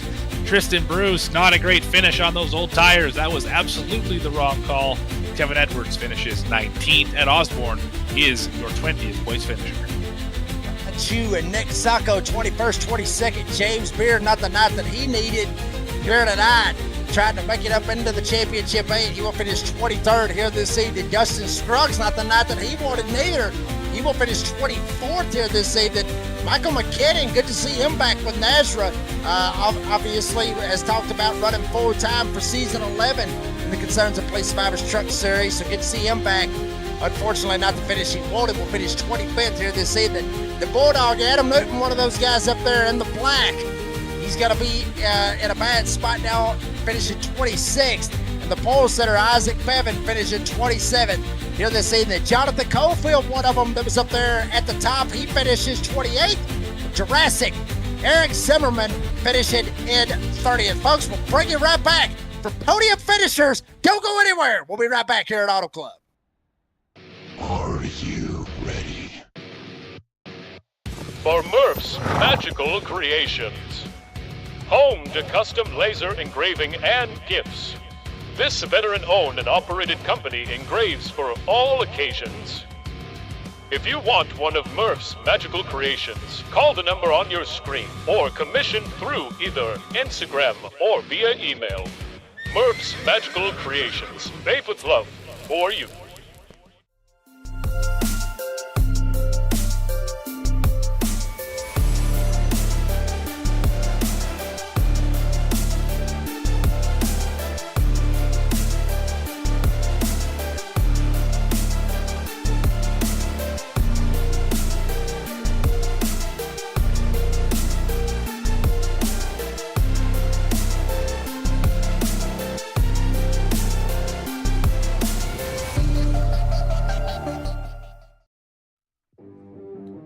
Craftsmanship that lasts a lifetime is Florida Cabinet Distributors. With over 20 years in business and 39 years of woodmaking experience, they proudly serve Northeast Florida to Southeast Georgia, delivering custom woodwork that combines precision, beauty, and durability. Whether you're dreaming of a custom kitchen, bathroom vanity, fireplace and mantle, entertainment center, outdoor kitchen, or even a full library, we can build it at Florida Cabinet Distributors, exactly the way that you envision. Hey, no project is too big or too small. If it's made of wood, Florida Cabinet Distributors can make it.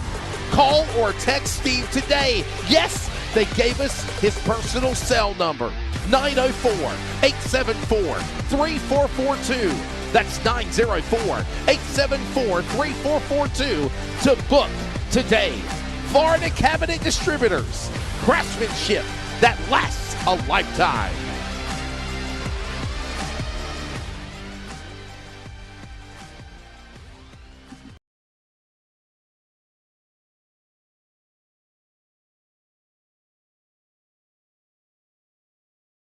Well, folks, we are back here at Auto Club.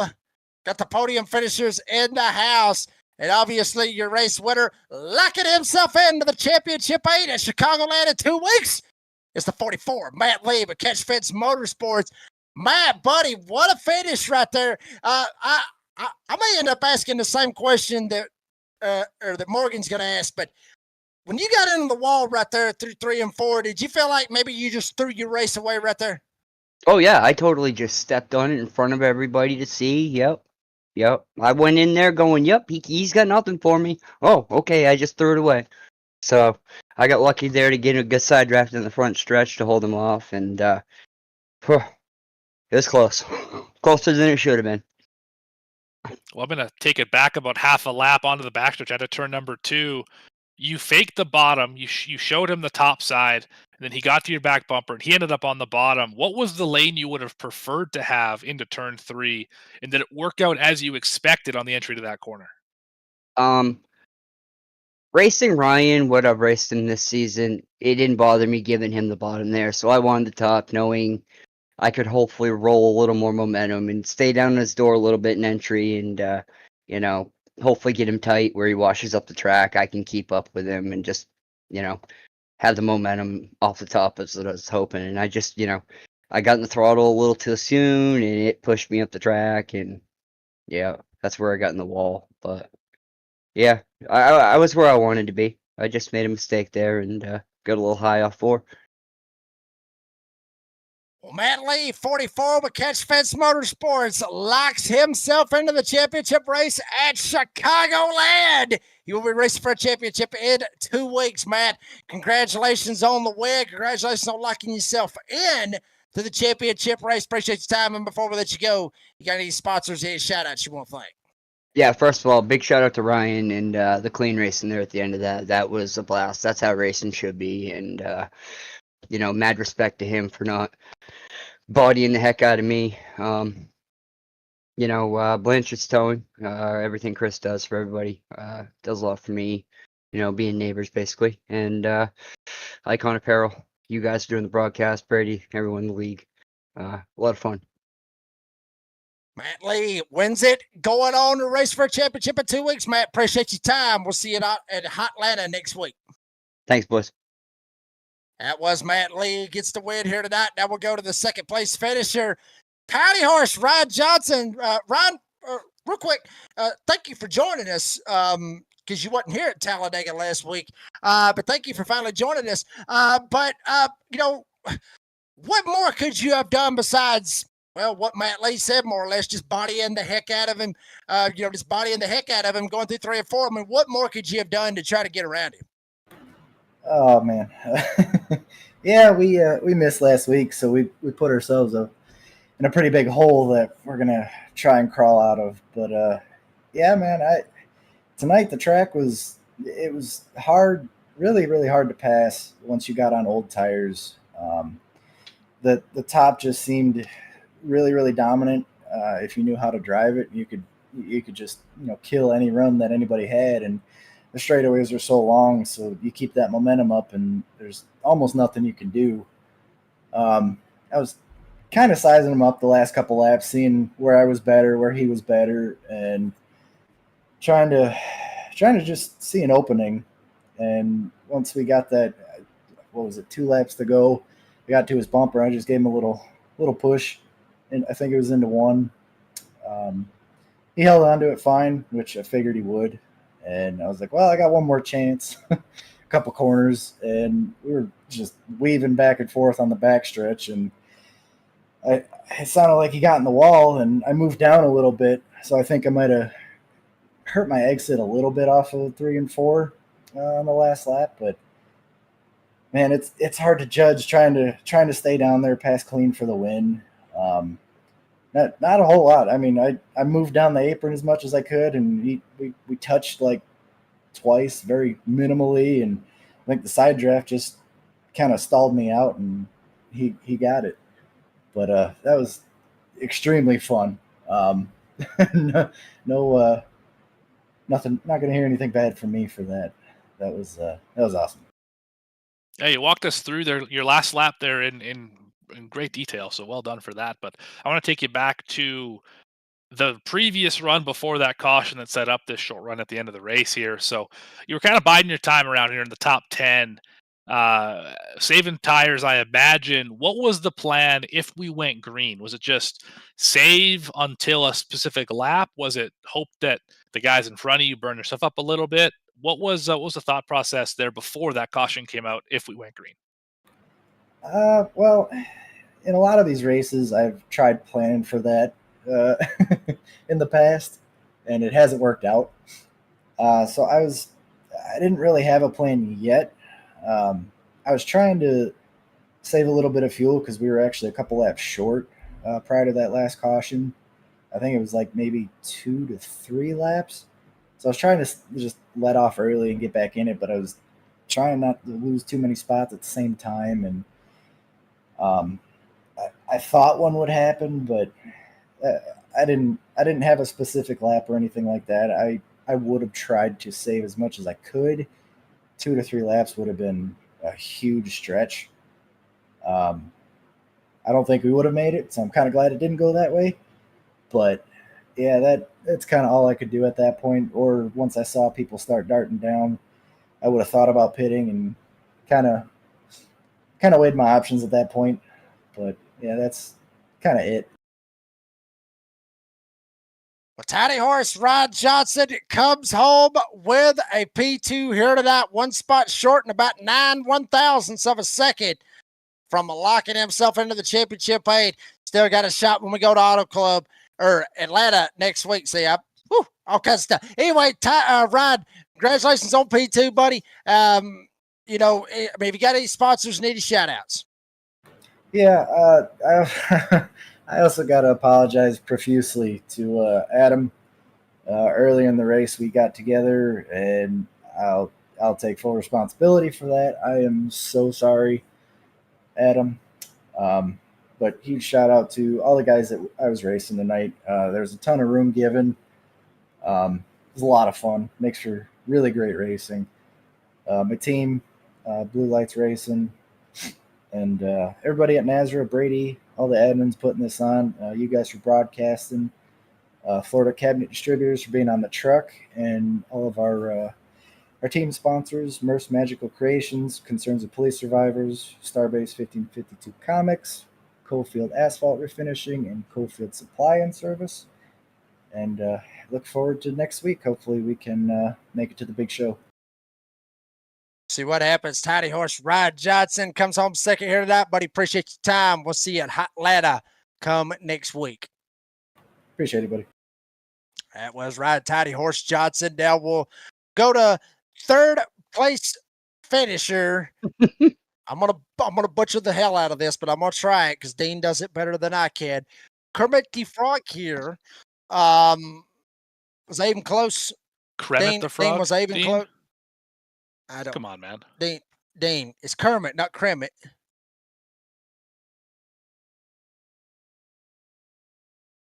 Oh, dear God. Luke, sorry, buddy. He butchered the hell out of your name. He butchered out of your nickname here on the deal. But I mean, somewhat of a quiet night, I guess you could say. I mean, we talked a little bit about you here and there, not much at least. But you done what you need to do. You come in 21 points above the cut line, come out with P3. Do we feel safe going to Old Atlanta next week? I'm feeling good. I mean, I really don't know what happened earlier in the race. The final lap of the stage, they were wrecking, and next thing you know, I'm flying through the air. Forgot about so that was a little bit why I was quiet most of the night. Just fighting my way back through and making the most of each opportunity. And Atlanta's a good track for me. Hotlanta.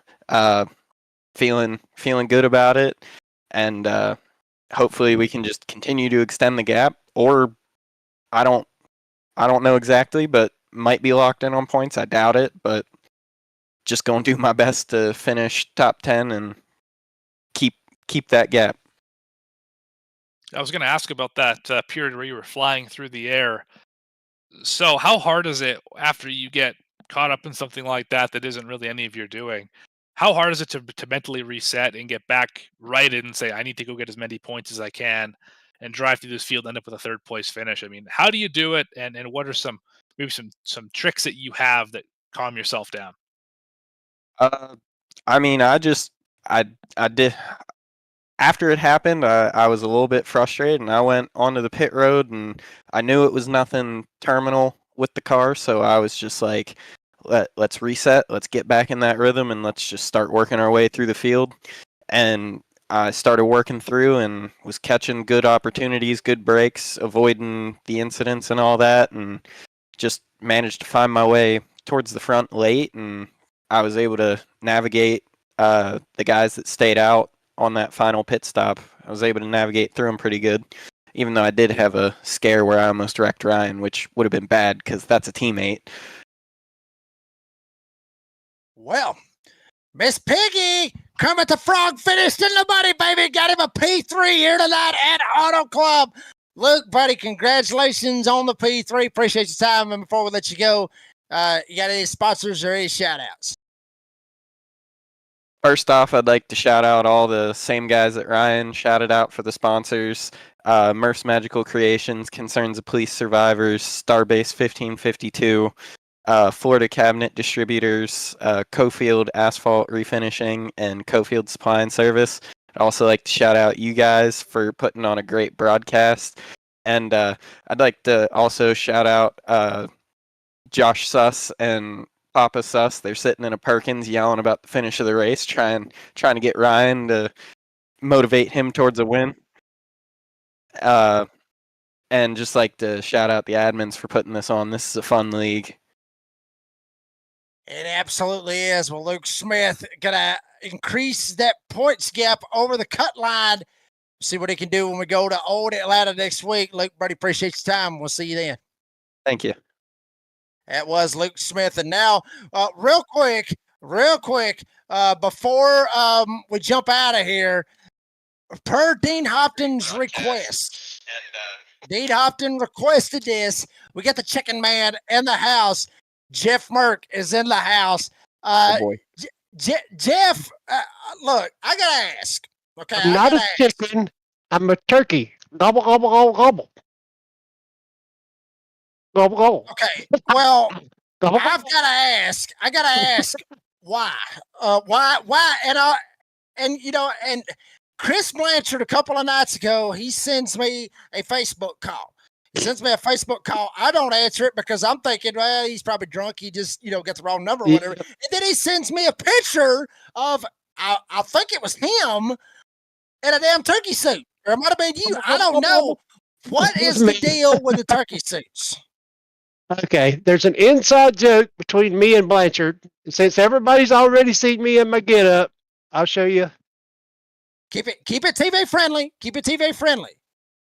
Right here, he calls that my gobbler.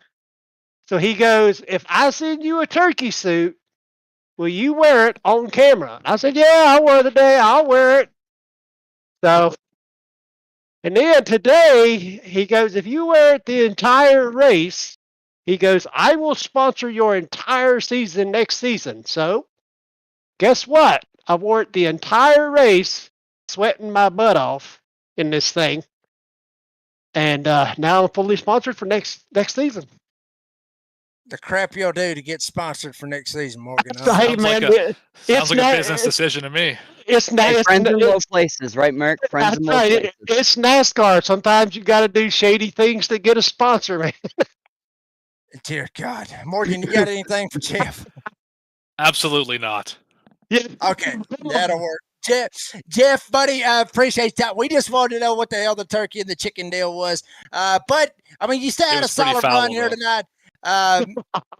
Yeah, just a little bit. But, appreciate your time. And real quick, any sponsors, any shout-outs real quick, buddy? Yeah, wife inside for putting up with my silliness sometimes. Blanchard for being a really good friend and being like, hey, if I send you a turkey suit, gobble, gobble.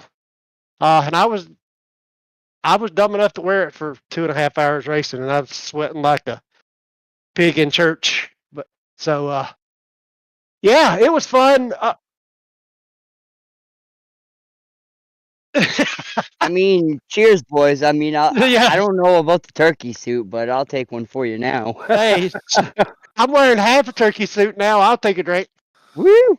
Cheers, brother. Oh, Lord. I guess the night is young with the concerns. The night is young, baby. The night is young. I guess they're getting ready to get fired it up. Jeff, buddy, appreciate your time. We'll see you in Atlanta next week, bud. All right, see you. That was Jeff Merck, already locked in to go to Chicagoland. Morgan, buddy, final thoughts on the ButtKicker 250 here tonight at Auto Club. It was a good one. Always a pleasure calling races with you, bud. This might have been the best race I've seen out of this series this year. This was an absolute great race from start to finish. Only a handful of cautions and just excellent racing throughout. Leader never got away. Strategy was a factor at the end. And, great racing all the way throughout here. So congrats to all the drivers, and we had a good one here tonight. Absolutely. Remember, we start the race at 9. Remember that. Just kidding with you. I know why. Don't worry about it. I'm just kidding with you. Dean, buddy, final thoughts. ButtKicker 250 Auto Club, baby. It was a good one. I'm going to chime in. It was a good one, absolutely, of course. Thank you very much to the Florida Cabinet Distributors, Victory Lane, Matt Lee. That's only because I was a little day late, dollar short on the graphics on that one, but of course he was supporting that one. Little love tap from Ryan Johnson, who is supporting the Florida Cabinet Distributors on the front hood. I'm going to remember bonnet, hood, or whatever you guys call it over in the States there, but absolute crack of a race there. And always called by some of the 2 best casters in the business, my friends. Congrats, GGs, and can't wait, because we're progressing further and further into the Championship 6 battle. Absolutely. It's going to be a good one right there. Florida Cabinet Distributors, Victor Lane, Matt Lee in the house. Gets it done, locks himself into Chicagoland. Folks, we've seen it all tonight. We've seen door banging. We've seen 4 wide. We've seen cars rolling over, and we've seen turkeys. What more can you expect out of the concerns of Police Survivors Truck Series or NASRA? You saw it all here tonight, and it's an absolute blast to be a part of this great organization. It's going to get good. When we go to another track that's got a lot to do with tire wear, it's going to be Old Atlanta. It's going to be a good one. Folks, that's going to do it here for this broadcast on the NASRA 360 Racing Network. Got to thank all our great sponsors. Starbase 1552 Comics, Florida Cabinet Distributors for the Victory Lane sponsorship, Darren's Detail and Shine, the Glass Mechanic for Glass Mechanic Stage 2, obviously Serve Pro for the title sponsorship of the Cautions, Pulse Poppers, DSR Electric, all our great sponsors, TLC, Premier Races, Setups. Cannot forget about Murph's Magical Creations, and also Concerns of Police Survivors for what they do for this great league. Also, real quick shout out to ButtKicker for the title sponsor of the ButtKicker 250 here tonight. Shout out to the fans for always coming out in big numbers, and the drivers for always putting on one hell of a show no matter where we go. Freddie LaBeouf and Cody Dodd for allowing us to be ourselves and entertain you, the fans. For the Chef, Morgan Cook, and also for the Australia Dean Upton Bengals, I'm the redneck announcer, Jake Reeves. Said as always, say, be safe, be kind, be fast. Oh, baby, getting down to the nitty gritty, just like Morgan Cook was talking about. Hot Atlanta next week, not Super Speedway, old Atlanta, slicky, gonna be a good one, hot and slick. Who will survive? Who will save the tires? Who is going to the championship? Who's going to WrestleMania? I mean Chicagoland. Find out next Friday night, 9 p.m. Eastern Time, live and only on the Nazareth 360 Racing Network. We'll see you there.